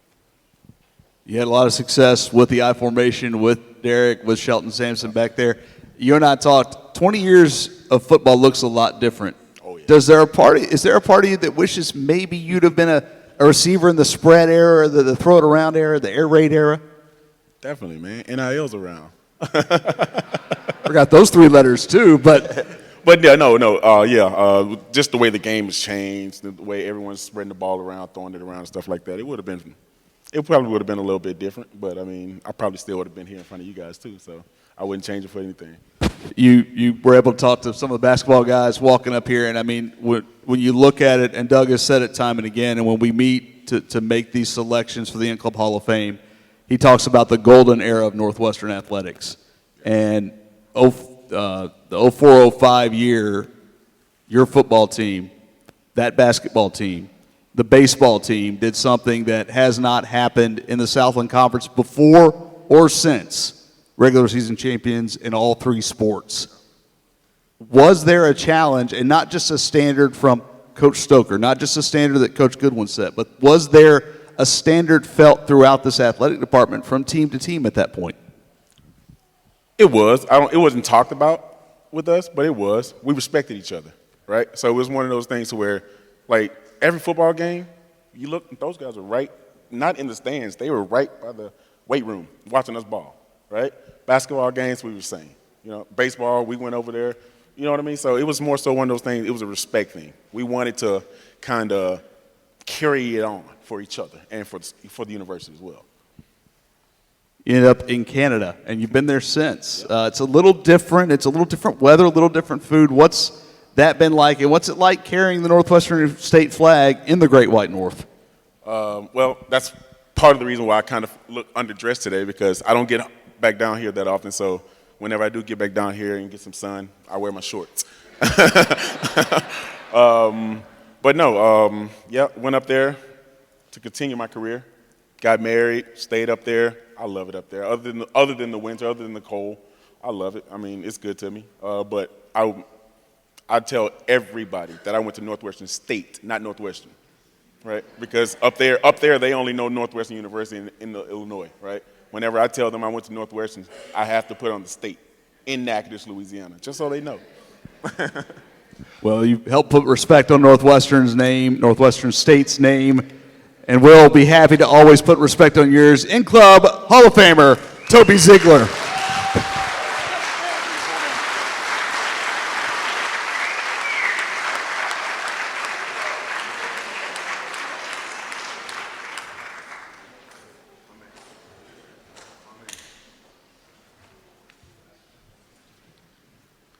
I don't know if I need to say anything because Toby just said it about our next inductee. But you talk about a guy that could bring it.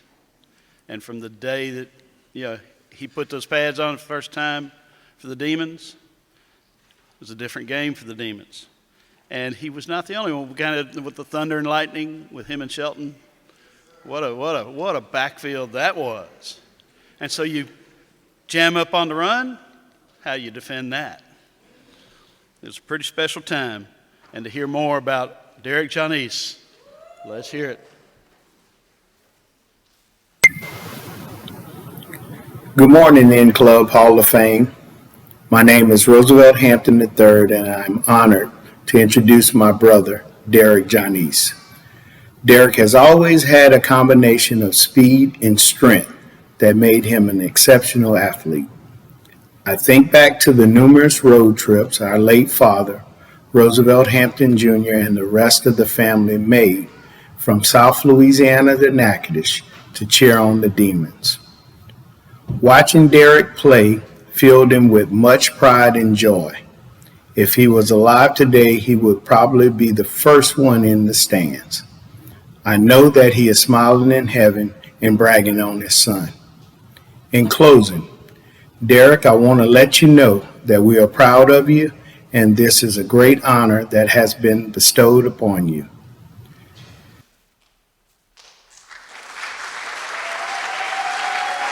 In-club Hall of Famer, Derek Janice.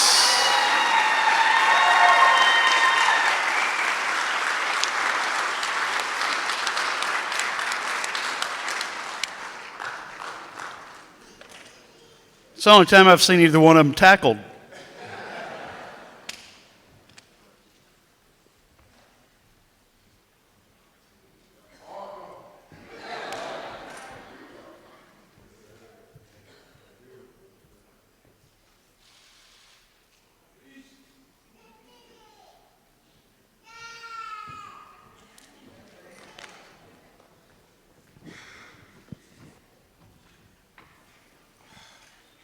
All right, so I made the joke earlier, it didn't land, but I'm going to ask you, when you were watching Toby return a punt, how much of you wanted him to house it, and how much of you wanted him to get to about the 1 or 2 yard line so you had a quick little touchdown run in?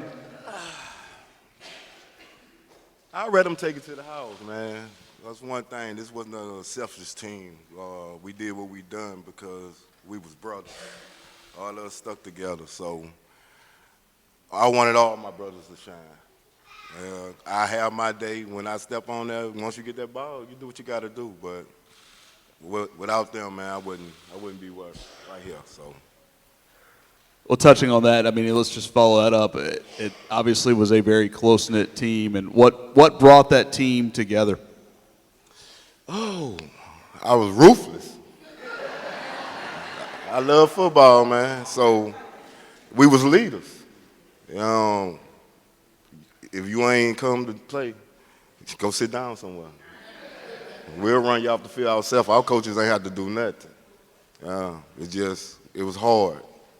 And that's how I coach now. That's how I was raised. Tucci, you know about it, baby. Yeah. Yeah. Well, I know when we talked about the closeness of the team, and you just mentioned Tyrone Mitchell. And when you and I talked, as we kind of got to know each other, you mentioned your bond with him. And I mean, that's kind of, again, this has very much been a Northwestern thing where we talked about it, just the success everybody had, but it's also relationships across sports that you guys had. Yeah, man, well, freshmen coming in, we had, me and Tucci, we had to work out. The basketball team and the football team was joined together. Zeb was our strength coach. Yeah. A lot of people don't know, we got Zeb his job. Yeah. We was his lab rats. Yeah. But it turned out good for everybody. Yeah, so we had a bond from jump, man. So we all from Louisiana, deep down in the South, so it was already there. I got a lot of family here, man. Matter of fact, all my family stand up, man. Y'all know who you are. Shay, Southball, let's go, baby. Yeah. That's strong. Yeah. Well, let's talk about it a little bit on the field. I do believe, if I'm not mistaken, because I had 13 of y'all to talk to, so I apologize if I'm a little off here. I believe another Southland school was recruiting you, and there was another reason you ended up here. I believe someone was basically said, Derek, you're going to Northwestern? My mother. I went to McNeese. I had come in and got real drunk. Oh, man. Woo! Man. Got into with the coaches. I'm coming. I'm coming. So, the mistake McNeese made, they didn't invite my parents to come with me. Coach came and picked me up from school. So, Northwestern invited my parents. We came up here. She got around, went to the school, and before we went into the last little meeting, she came to me. She said, Derek, this is where I want you to go. So, that's why I'm sitting in this seat now. So, Mama knows best. Yes, sir. Yes. Mama knows best, and that team from Lake Charles found out. Yes, sir. Was there a little something behind that when you played those guys? Not really, because the coaches who recruited me came. They my first year coaches, so Stoke and them left from there, which they recruited me. So it was just like, I guess it was supposed to happen, in destiny, I guess, yeah. Well, we talked about you and Toby. Let's talk about you and Shelton Sampson and what that meant to have you guys both in that backfield, because you were running back 1 and 1A. There was no 1 and 2. Man. And you'd have been ones separately at a lot of places. What made that work for both of you? Was it, again, just simply being unselfish? Never was 1 and 2. That's the thing about it, and the coaches try to make us compete as 1 and 2. That's a brother, for real. And wish he was coming in here with me. Me and Shelton fed off each other. Now I always told him, man, regardless what's going on, when you in there, I'm feeding off you.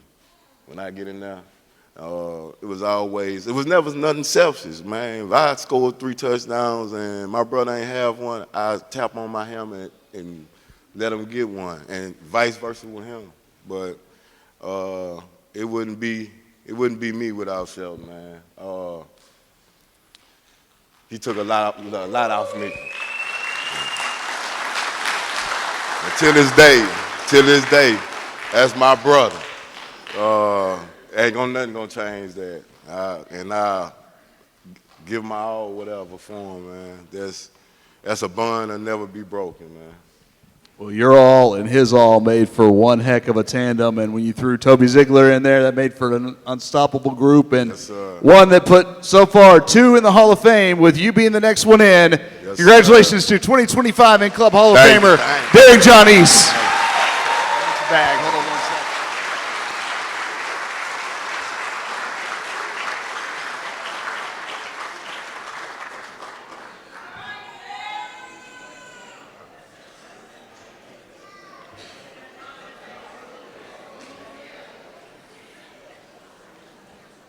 And that's what makes a championship team. Here's a guy going in the Hall of Fame saying, here's this other guy. And they were very much a tandem. And Shelton's day is coming. There's no question about that.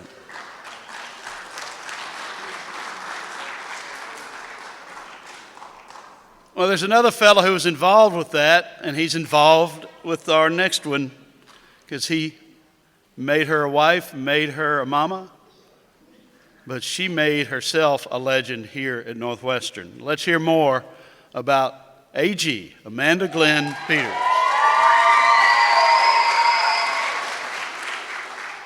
Good morning, Demon family. It's truly an honor and a pleasure to be here with you all to present one of the greatest competitors and softball players in NSU history, Amanda Glenn, for induction into the In-Club Hall of Fame, the absolute highest honor that you can receive as a former athlete here at Northwestern State University. AG, congratulations. Now, where to start? There are so many stories of our time here in Natchitoches, like the time I beat you at Home Run Derby, or the time when you were a freshman and you were supposed to be in class and Eileen Schmidt caught you hitting balls instead, and she ran you until she found out what you ate for breakfast. But all jokes aside, the only description that I can give everyone sitting here today that accurately depicts who Amanda Glenn really is she is the ultimate competitor. She is the one person that you want in your dugout, in your corner, or on your team, and you do not want to be on the other side of all that. She's not scared of competition. She is not scared of the work that it takes to be successful. She is not scared of the fight that you have to go through in order to win. She is also not scared of me or you or anybody else. There is never a doubt in her mind that she is going to win at whatever she's doing. And she is playing to win 100% of the time. Amanda was a rare two-way standout, both as a hitter and a pitcher, and her name is scattered throughout the record books of NSU softball. She started 205 games in purple and white and was a major threat every time she stepped to the plate. Her ability to change a game with just one swing has led to single season top 10s in walks, on-base percentage, RBIs, and home runs, and career top 10s in home runs, RBIs, and is still ranked number 2 all-time in walks, a record that she held for 10 straight years. But in my opinion, if you want to see the fire, if you want to see the grit, if you want to see the determination and the competitive spirit, hand her the neon yellow ball and put her in the circle. Out of the top 4 single season performances for strikeouts, Amanda Glenn holds 2 of the top 4 single season performances. She still holds the top spots for saves in a season, the number 2 spot with 35 starts in a single season, and she still holds career records for strikeouts with 568, which ranks second and she is third in total innings pitched with 560 and is still the number one in career record holder for saves. She also owns one of the 15 no-hitters in program history. Being able to hit and pitch at such a high level is an incredible testament to both her durability and her dominance. But on top of all the statistics, she still ranks number one at my house as my wife and as the super mom to our 3 children, Lila, Rawson, and Livy. And I would be lying if I didn't say it's pretty cool to have your own hitting and pitching instructor at the house. Amanda Glenn, AG, nobody deserves this induction more than you. And it's with my honor and pleasure and a big smile to present to you all my wife, number 9, Amanda Glenn, for induction into the NSU Hall of Fame.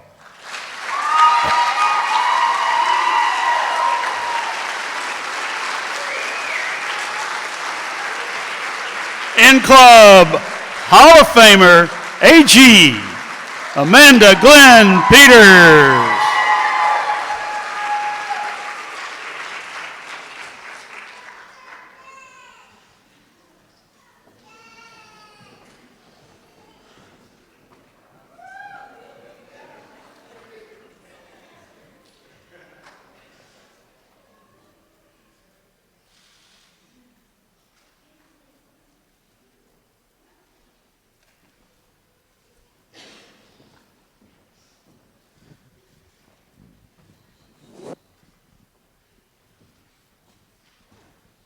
They're comfy. They swallow you up. So, as we heard, you are a hitter and a pitcher. And you and I discussed this, and as my former time as a journalist, I always like to ask two-way players, and I asked David Reynolds the same thing, who would win out of the two. Most of them are very coy about it. They don't want to answer. You're pretty solid on who would have won between Amanda Glenn, the pitcher, and Amanda Glenn, the hitter. Tell them who would have won that one, and exactly how they would have won it. So whenever he asked me this question in our little chat over the phone, he said, I usually get the same answer, but I'm going to ask it anyway because you never know. He said if Amanda Glenn, the pitcher, and Amanda Glenn, the hitter, were to go against each other, who would win?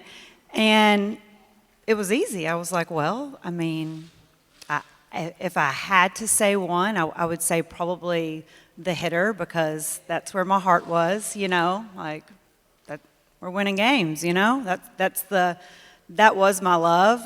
But I said, but 100%, if Amanda Glenn pitcher thought Amanda Glenn hitter was going to beat her, she would hit her. So that on-base percentage record would have grown a little bit more if you'd been able to face yourself. You'd have been on base a lot more. Right. She was winning either way. So it was. Well, when we talked, I did find out you had a very, aside from what you did on the field, but you had a very interesting college career in terms of coaches you played for.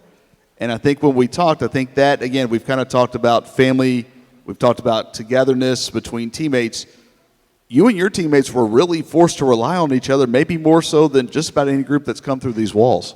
Right, that's correct. So I think in the little flyer it said we had 3 coaches in 4 years. We actually had four, maybe 5 coaches. So there was definitely a lot of challenges we faced, not only as people that were already recruited, recruits coming in, kids that were recruited, and they come in and, hey, that coach that recruited me is no longer here.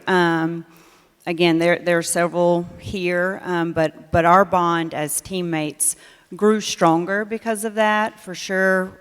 Lifelong friends, obviously, but deeper. We're family, and we always said, hey, this is our team. It doesn't matter if we are a stepping stone right now. Without that stability, we became stability, not only for us, like, hey, this is our team, this is our game, and we took on role as a coach, sometimes 2 for those coming in. And, you know, those are hard times, but they definitely shaped, I feel like, all of us into who we are and probably stronger players because of that. So, yeah. And I think Amanda Aguilar, that story was, you talk about a demon family becoming a demon family. At what point did you realize that there was that connection in terms of delivering her fourth child? Oh, yeah. Well, actually, I think it was 2, but we'll stick with 1. No, I knew that she lived close, and always kind of run into people, but it was pretty amazing to walk in and be like, you know, I think we were like, what are you doing here? And she's like, I'm having a baby. What are you doing here? And I'm like, I'm working. So very, very cool to be a part of that as, you know, a former NSU athlete. And, you know, I've told my kids 100 times, like when we see her, I'm like, hey, she played at Northwestern, you know, when I played, and I delivered her baby. So pretty cool, yeah. There's 6 degrees of separation, and there's 6 degrees of Natchitoches, and I don't think there's a whole lot of difference in those. You, now, we talked about it kind of with Mike and with David. You're a little farther out. You're a couple decades out of your playing career. Your children get to see this, and you kind of get to see yourself in a different way through your oldest daughter, who's getting to that recruitable age. So you're seeing maybe a little bit of yourself from a different view. Yeah, for sure. I mean, it's a different view being a parent. I feel like obviously enjoying it more. You know, she's a way better softball player than I was at this age, so that in itself makes me, you know, a proud mom. And it's a journey. It's a different journey nowadays for sure.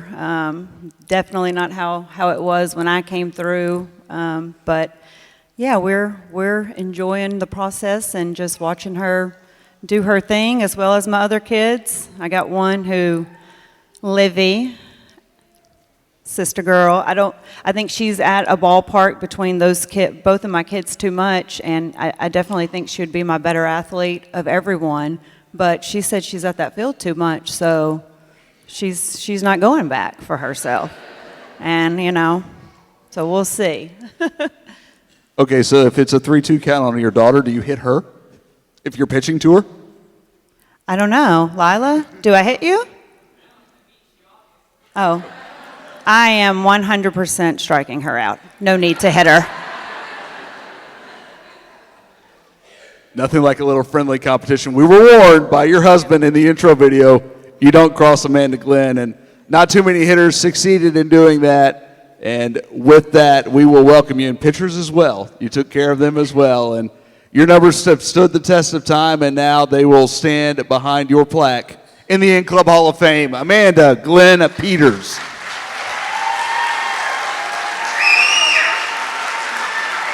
Oh, we got one more ad. Go ahead. So I just want to say real quick, and I've heard it from previous people that were here before me, but I could not be here without my family, without my dad. He definitely instilled my work ethic in me, and no doubt our memories that I will cherish for a lifetime. Not only that, but he just made me who I am and the woman I am and the mother I am, and for that I'm forever grateful. So thank you. I love you.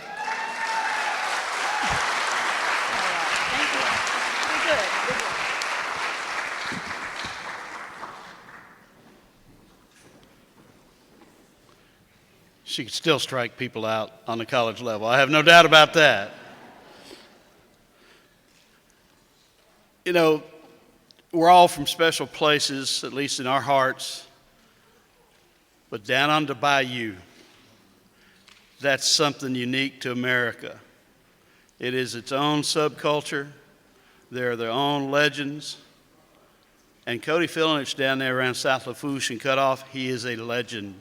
And now at Northwestern, officially today, he will become a legend. But think about this. You've read his credentials, and if you don't have one of the programs, there'll be plenty outside in the lobby afterwards.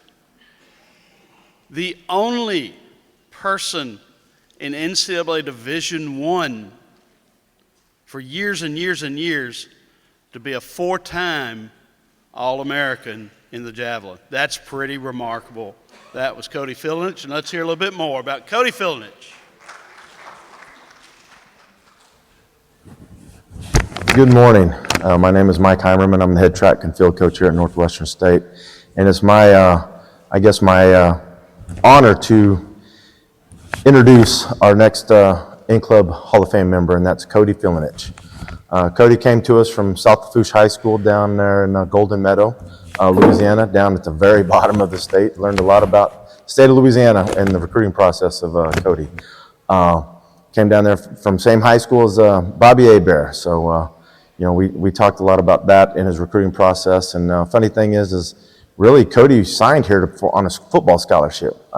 Scott Stoker at the time, head football coach, him, Coach Johnson, and myself kind of came up with the deal to sign Cody before the track signing period, before track season, because of Cody was one of the best javelin throwers in the country at a high school, and I was trying to get him signed before he had a standout senior year and went somewhere else other than Northwestern State. So it's a little funny story. And Dustin Eubanks is probably in the audience. He's probably listening, going to report me or something. But no, it was all up and up. But Cody was a standout thrower for us here after he completed, I think, his freshman year for football and threw for me that first year and was an All-American. That was our first freshman All-American in track and field.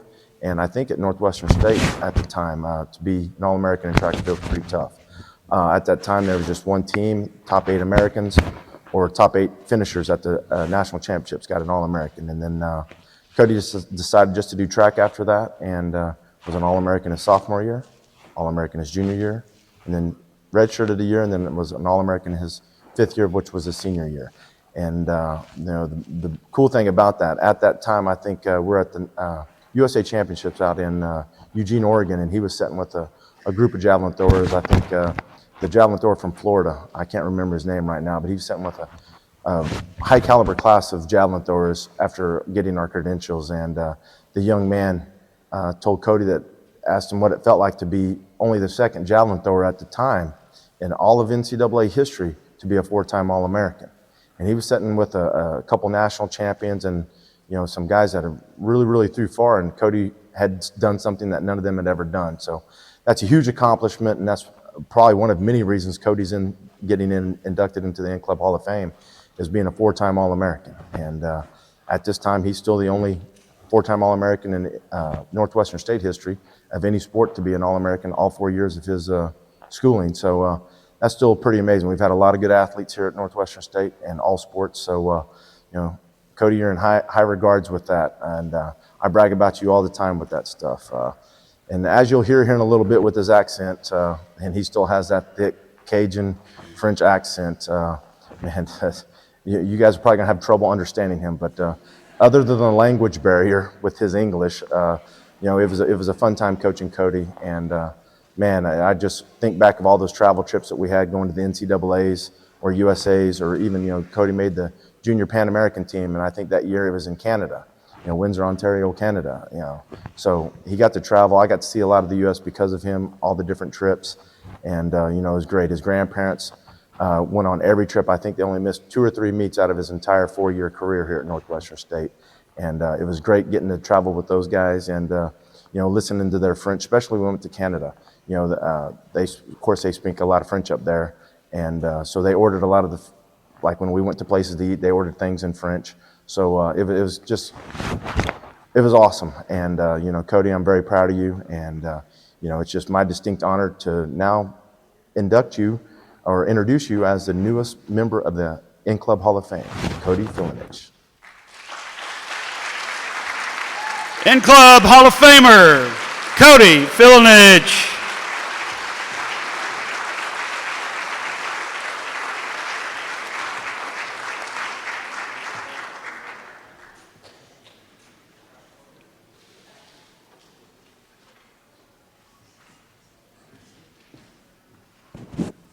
All right, what an introduction, Big Mike. Appreciate that.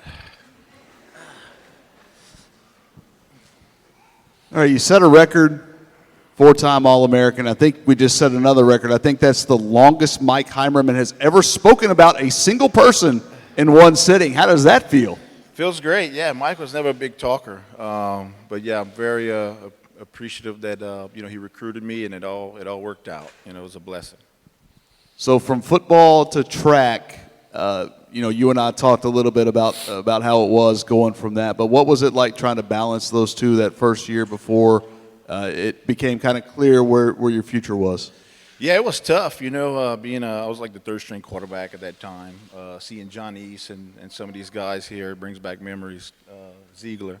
But yeah, I was just a dummy offense quarterback. You know what I'm saying? I was just getting beat up every day. Then I went in the springtime, was the first freshman All-American javelin thrower. So I'm like, the hell with football. I'm going to concentrate on this. Would you have liked to throw a deep ball or two to Ziegler? I would have loved to. If I had him in high school, it would have been a different story. But. Let's talk about we've talked about kind of small towns. You and I talked about Golden Meadow. Population, you said about 8,000? Yeah, give or take. Yeah, very, very small town. So that's what we say, to kind of piggyback off of Mike's, we talk French. I'm just a couillon from Golden Meadow. That's all. No couillon's a 4-time All-American, let me tell you that. But let's go back to the humble beginnings of your javelin career before you got here, and we'll talk about the impact Mike had on your career. But long before there was YouTube, you had an interesting way of analyzing your javelin throws. So yeah, growing up, I always had a strong arm, right? So I was the junior high quarterback, and the coach was like, hey, how about you come try to throw this stick? You can throw the football 50 yards at 13. So went to the javelin, was winning some meets. Well, my mom and dad, being the competitors that I am, they're like, how can we get better at this? It's a very niche event, right? Not many people know about it. So they went online. This is right when the internet was kicking off. Found this guy by the name of Jeff Gorski, was sending him tapes. They would actually get in my yard with a tripod. That's before you had iPhones. They would get in the yard with a tripod with the big VHS camcorders and video me and critique it or send it off to be critiqued. And I got better. And that next year, I was 14, and I ended up having the furthest throw in the country as a 14-year-old, 198 feet 5 inches, and that's what got Big Mike's attention. So went on to win 2 state championships at Salafouche. But it wasn't until I got with Big Mike, and he really taught me how to train. Tweaked my technique a little bit, but, saying, hey, look, this is what it takes to get on that stage and compete. And that's what got me to that next level. When you and I talked, we talked about, going to Eugene, Oregon for track people. That's kind of, Amanda Bennett talked about playing in Cameron Indoor Stadium. You go to Eugene, Oregon, it's kind of a bucket list item. And also, when we talked about the capacity, it's about 8 times the size of Golden Meadow in one stadium. And here's a boy from Golden Meadow throwing a stick in front of 64,000 people. Yeah, that's probably one of the craziest things is that, when you're in it, you don't really realize it. It's not till after the fact you're like, wow, I was in there competing with the best in the country. Especially like the U.S. championships. It's not just college athletes, it's everybody in the country. And Eugene, Oregon, that's it's Tracktown, USA. It's a very special venue. You got 60,000 people watching you throw a stick. You know what I mean? So it was awesome. It was very it's stuff I could remember back, and I miss it a lot. It was 7.5 times the size of Right. Golden Meadow when you get down to the math. But one thing, you touch on the family side. You touched on them and what that meant. But you talked about also that competition and drive. How much of that came from your parents?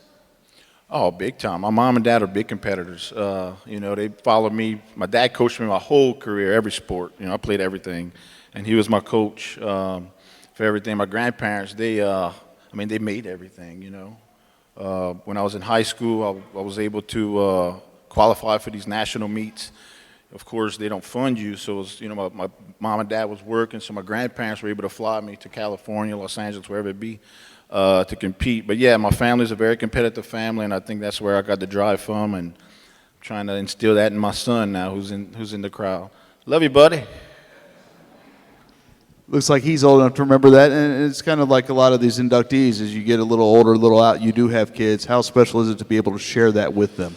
It's awesome, man. Seeing he's just getting to the age where he's in competitive sports, and you can see him competing, and he's enjoying it. It's awesome. I believe you told me your first flight when you were your first flight was to where?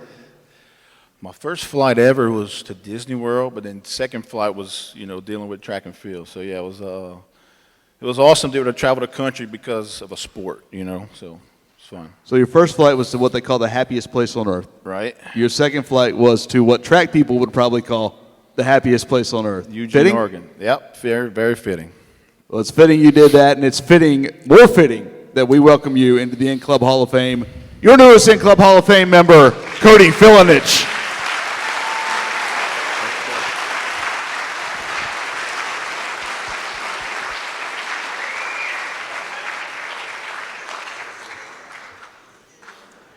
Okay, we got 2 to go, and they come from what may be the greatest team that's ever been fielded at Northwestern. That could be a debate. But on the national stage, it's hard to argue that any team made more impact than the Demons of Destiny. And the first guy will forever live on in March Madness for that magic moment.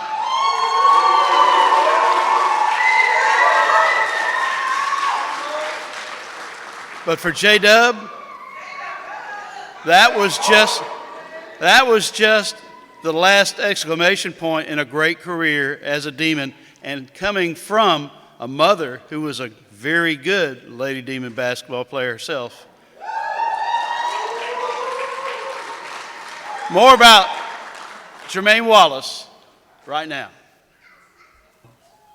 Congratulations to Jermaine Wallace for being the latest inductee to the In Club Hall of Fame.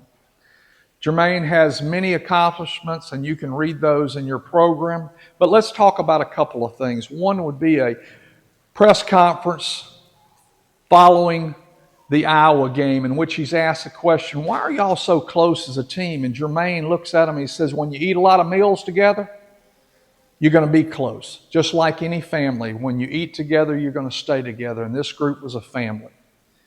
Move on to the shot. Missed free throw by Greg Bruner. Rebound from Luke Rogers. Pass up the floor to Tyrone Mitchell. Tyrone Mitchell sends the ball over on the right side to Kerwin Forges. Kerwin Forges fires the shot. Shot goes up. Jermaine Wallace went to the exact spot that every day in practice we would holler, go to the glass, and he ran to the spot. The ball hits the rim, bounces off, and falls in his hands. He looks up at the clock and realizing he's got enough time to get back out to the corner. He dribbles out to the corner, launches a shot over Adam Haluska. Bucket goes in at 64-63. Demons win. Congratulations to Jermaine Wallace for making the shot, getting the rebound to make the shot, but for all of his accomplishments and all the team's accomplishments, because I know that this is a team thing to Jermaine. In Club, Hall of Famer,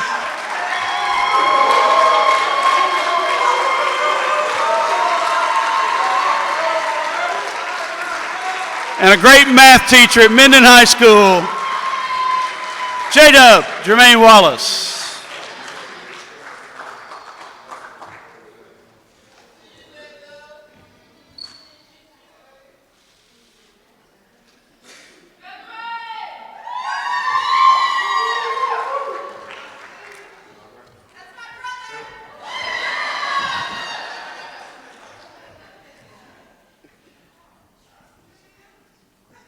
Heflin, Louisiana. You know it. You know it. You talk about places you got to find. You got to be going to Heflin to get to Heflin. That's it. That's it. If you know, you know. Well, if you know about the shot. So we'll eventually get to that. I don't think we can let you off the stage without talking about that. I'd probably be yanked off right there with you. But let's start with your family. Doug talked about your mom playing here, and was it always destined that you'd be one of the Demons of Destiny? My number one thing was always to make it to just play Division I basketball, and my mom led the way in that. I'd like to give her a special shout out for always being there. I love you. I love you. Yes, she always been there for me. She is the rock for our family, man. So you get here, and you know there's no debating what happened the last 2 years, but the first 2 years you guys were together, and it's still a very unique situation, especially in this day and age. You bring in 10 or 11 guys like Coach Mike did. This day and age, you're probably scattered by the year after. But those first 2 years, what did those 2 years as the youngest team in the country both years, what did that teach you, and how much did that play into the next 2 years? Well, we had a lot of growing pains, man. I know my brothers can attest to that. Because Mike threw us in the fire. I mean, he threw us right in the fire. We played a lot of big schools just to test our wit. In our first year, we had a lot of losses. But we made a pact to stay together, and we knew that we had something special with these guys. So we just wanted to achieve the things that we eventually ended up achieving. The junior year comes, the tough game against Southeastern in the end. You're there. You're right on the precipice of the NCAA tournament. It doesn't work out. What did that fuel the next year's run? Oh yes, definitely. We watched those guys cut the nets down in our stadium, man, and we knew that should have been us. So we came back the next year a lot more determined, and I think our conference record the next year was a testament to that. Well, we went 15-1, something like that. 15-1, and not only that, when you get to the Iowa win, again, we'll get to that, 4 Power 5 conference schools fell at your feet. Oklahoma State, Oregon State, Mississippi State, obviously Iowa, but that was a special group, and I know that special group has stayed together. It's hard to believe it'll be 20 years in March, but you guys have stayed. The Hoop Squad is still the Hoop Squad. Yeah, man, over the last, 20 years, we still communicate. We still got our own group chat. One of our teammates, Jermaine Spencer, just got married last weekend. We were all down there. Man, it was just a special time, and these my brothers, man, and they are the reason that I am sitting here today, man. Without them, it would not be me. All right, we've danced around the elephant in the room. Let's go to the last few seconds in Auburn Hills. Coach talked about it. You went to the right spot. You're in the spot. You put yourself in the right spot to make that play. How fresh is the memory now as it gets to the 20-year mark on St. Patrick's Day this year, 20 years? How fresh is that memory in your head? Can you remember kind of exactly what happened? Oh, yes, I remember it frame by frame. Yeah.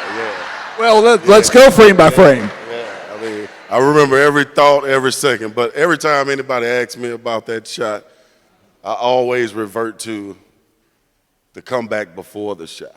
I always tell people, man, I just made the shot you remember. Me and my brothers, they made the comeback to actually make it possible. So that's what I remember the most, man. Big Smooth, if you're in here. Yeah. You know, he had an amazing game, that game, man. And, but all my brothers pulled together, man, and they all did what they were supposed to do to make that last shot possible. It seemed like it was a fitting way to wrap up the story of that group that stayed together for 4 years, and something that, frankly, in the state we may never see again is a group like yours, not just here.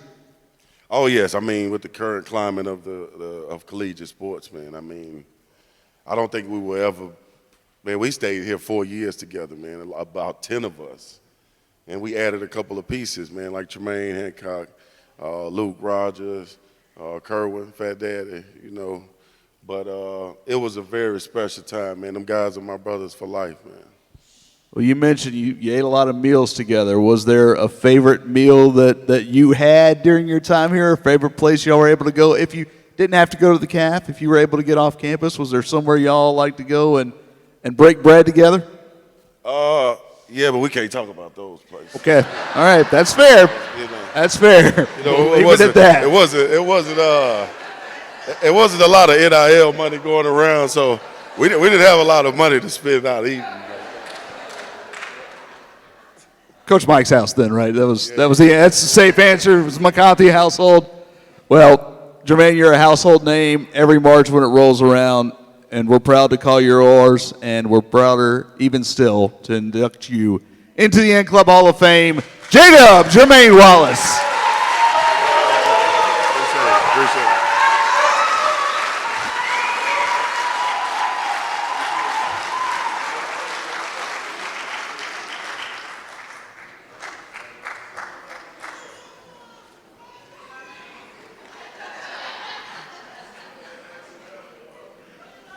It's like Jermaine said,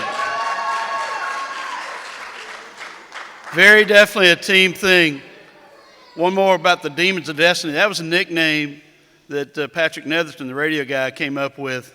But fellas, bus number 2. And think about this. There are 2 college head coaches from that team. One we all knew that we're going to induct in a minute had every bit of potential to be a college head coach. The other was the manager. And he's the heart and soul of this alumni group and so much. Snack Smith, God bless you, brother.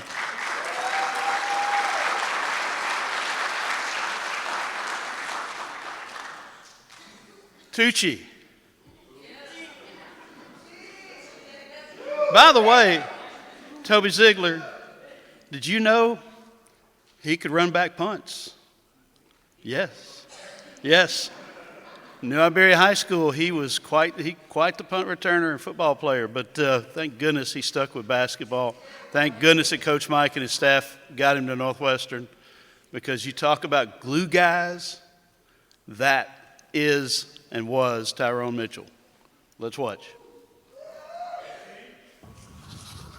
Good morning, In-Club Hall of Fame. My name is Curtis Wright, and I serve as the Vice President for Student Affairs at Xavier University of Louisiana in New Orleans. Now, I must admit, I never thought that my service at the nation's only Catholic HBCU would afford me the opportunity to introduce a demon. But today I couldn't be more proud. It is my honor to introduce you to Tyrone Mitchell. Some of you may know him as Tucci. And to our guys at Xavier, he is simply Coach Mitch. Now, I could spend easily the entire introduction rattling off a long list of his accomplishments from his time competing for the Northwestern State Demons. But let me just remind you of a few. He ranks 3rd all-time in steals at NSU with 189, just one shy of time per second. He sits 5th all-time in assists and could have climbed even higher had he matched his 04-05 season. In that season, he started all 33 games, led the team in both assists and steals for the 3rd straight year, and led the entire Southland Conference in those categories. Once he dished out 13 steals in a single game against LSU Shreveport. He scored double figures multiple times, including a crucial 15 points from a from-behind victory at Stephen F. Austin. And in 2003, he tied the school's single-game steals record with 9 against Lamar, ultimately leading the Southland Conference in steals that season. I could go on with the stats, but what I want to introduce you to is the man I know, the co-head coach of the Xavier Gold Rush basketball team. Coach Mitchell is a man of integrity and passion, deeply committed not only to the team, but to the boys he is shaping into responsible young men who he leads across our campus and beyond. None of you are surprised by his loyalty to the program. After all, he played for the legendary architect of Demon basketball, Coach Mike. And he continues to model Coach Mike's belief that the MVP of our team is our team. Now, looking at me, you may not be surprised, but I was not a student athlete. I have become a huge fan of the game, though. And over the years, I've learned that a good point guard must be a leader, a communicator, a ball handler with vision, and someone who can control the tempo with wise decision-making. Those qualities define Coach Mitchell. They not only explain his induction today into the In-Club Hall of Fame, but also his success as a coach, mentor, and campus leader.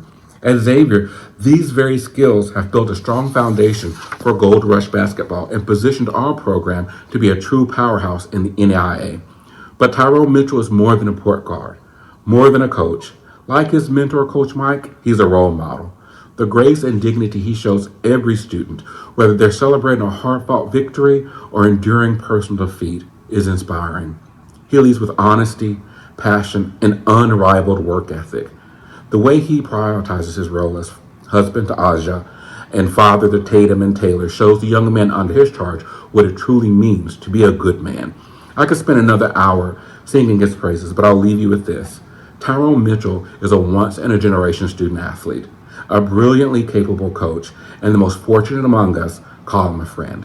It is my great honor to stand with your alum, my friend, and our coach, the inimitable Tyrone Mitchell, as he is welcomed into the In-Claim Hall of Fame. Congratulations, Coach Mitchell. Club Hall of Famer, Tucci Tyrone Mitchell.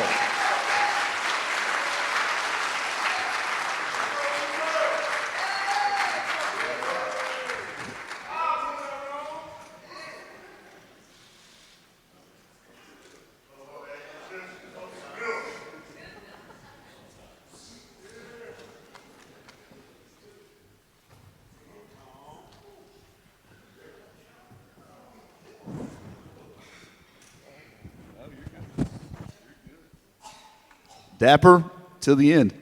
And we're closing out with one of the more dapper dressed ones. We'll touch on, and Doug touched on it here. You're a head coach. John Smith's a head coach. Coach Mike has always been one that has included everybody from support staff on up. What did Snack, sorry Snack for putting you on the spot here, what did he mean to that team and that group y'all had? Oh, man. Snack is a brother. It'll be times where we have tough times during games, and he was an extension of Coach Mike. Coach Mike would get on his yell, and you would think somebody would, kind of comfort you down the line. But Snack would be like, no, Coach Mike is right. You're not playing hard.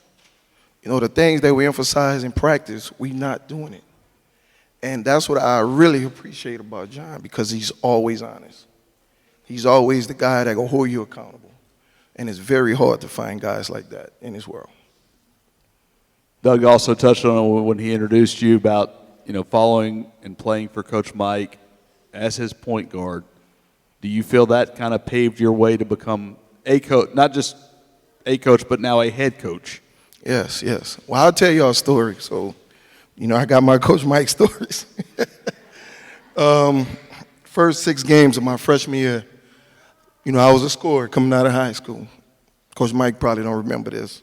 But he called me in the office, and he said, Tyrone, if you lead us in scoring, we'll never win a championship. And I sat back, and I looked, and I said, what? He said, Tyrone, trust what I'm telling you. You're a leader. We need you to lead this group. We need you to lead this team. We need you to make the ultimate sacrifices. And still today, that's the things that I do as a head coach. And it sticks with me.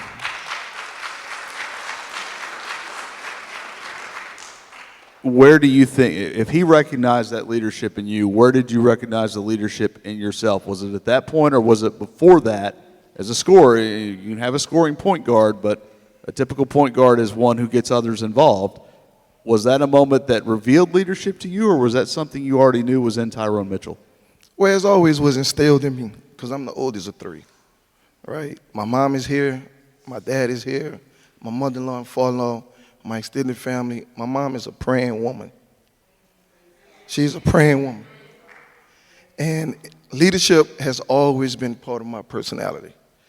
I could tell when Coach Mike is mad, when I'm hurt in practice, he'll kick everybody out. So Jermaine Wiseman would say, well, Tooch is hurt today, so we ain't gonna practice. But those things helped me command a group, but it also taught me how to make sacrifices for others. I always put others before me. That's something that I do today. When we leave here, I'm gonna make sure everybody's okay. That's just something that's just instilled in me as a leader. Team above self was pretty much the ethos of what Coach Mike's program was. Right. At that point, when he brings in 10 or 11 guys, and we've talked about how the likelihood of that happening this day and age, going 4 years together, wouldn't happen. How did he get you guys? You talked about it. You're a scorer in high school, and a lot of guys want to keep being a scorer in college. How did he get you guys, especially the younger guys, as the youngest team in the country, to buy into that level of selflessness?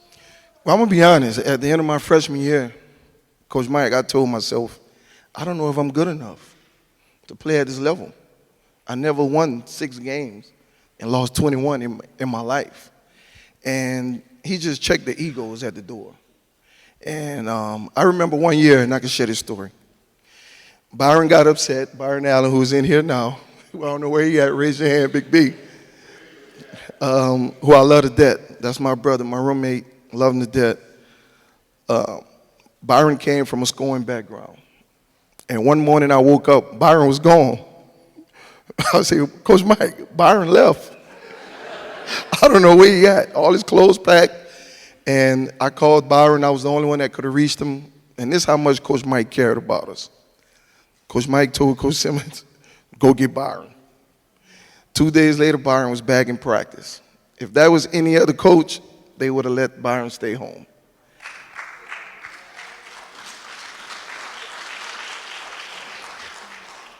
So let's go ahead and fast forward to that senior year for you, that magical 05-06 year. And you guys are doing what you're doing as you're going along.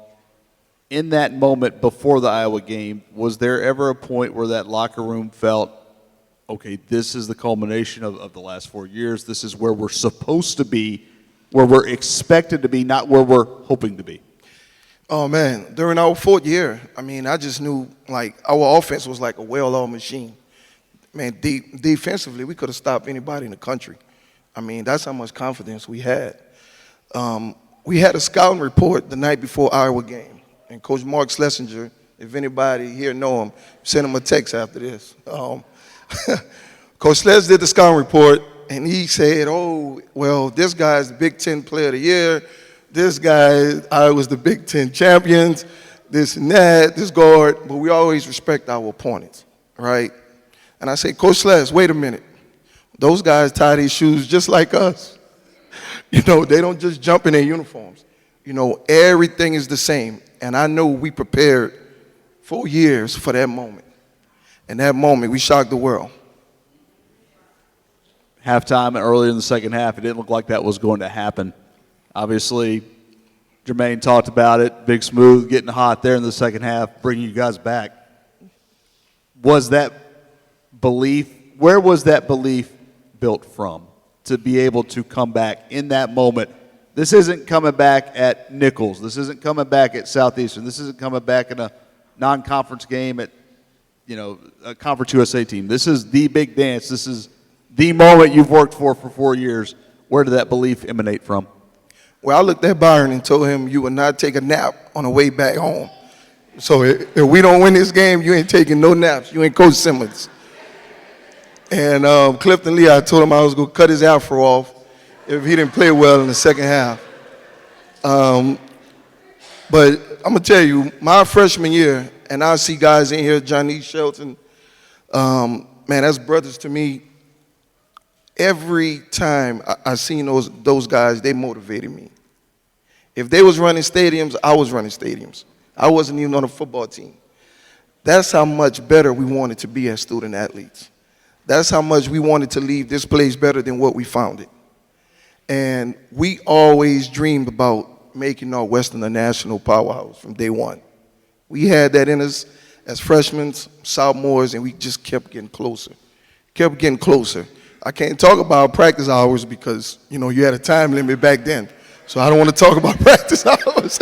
Anybody see Dustin Eubanks? Yeah, Dustin. No, but we worked extremely hard, and it just prepared us for that moment that even if we was down 30, we knew we still had a chance. Justin, we knew we still had a chance. And when you could, if you watched that game in the second half, you could just see the momentum. You could see the momentum. You could see where Iowa was getting tired. You know, they thought we was going to give up, but, you know, we didn't have no give up in us at all. We was a team that, like you said earlier, beat 4 Power 5 teams that year. And if you look at those games, I think we came from behind each and one of those games. So we never was counted out. And, you know, that's something that we instill in us right now in life.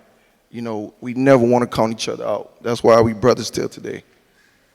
Well, you're going in with one of your brothers, one of your members of your hoop squad. And we are happy to close out our 2025 In-Club induction ceremony, Hall of Fame induction ceremony with Tyrone Tucci Mitchell, thank you, your 2025 In-Club Hall of Famer.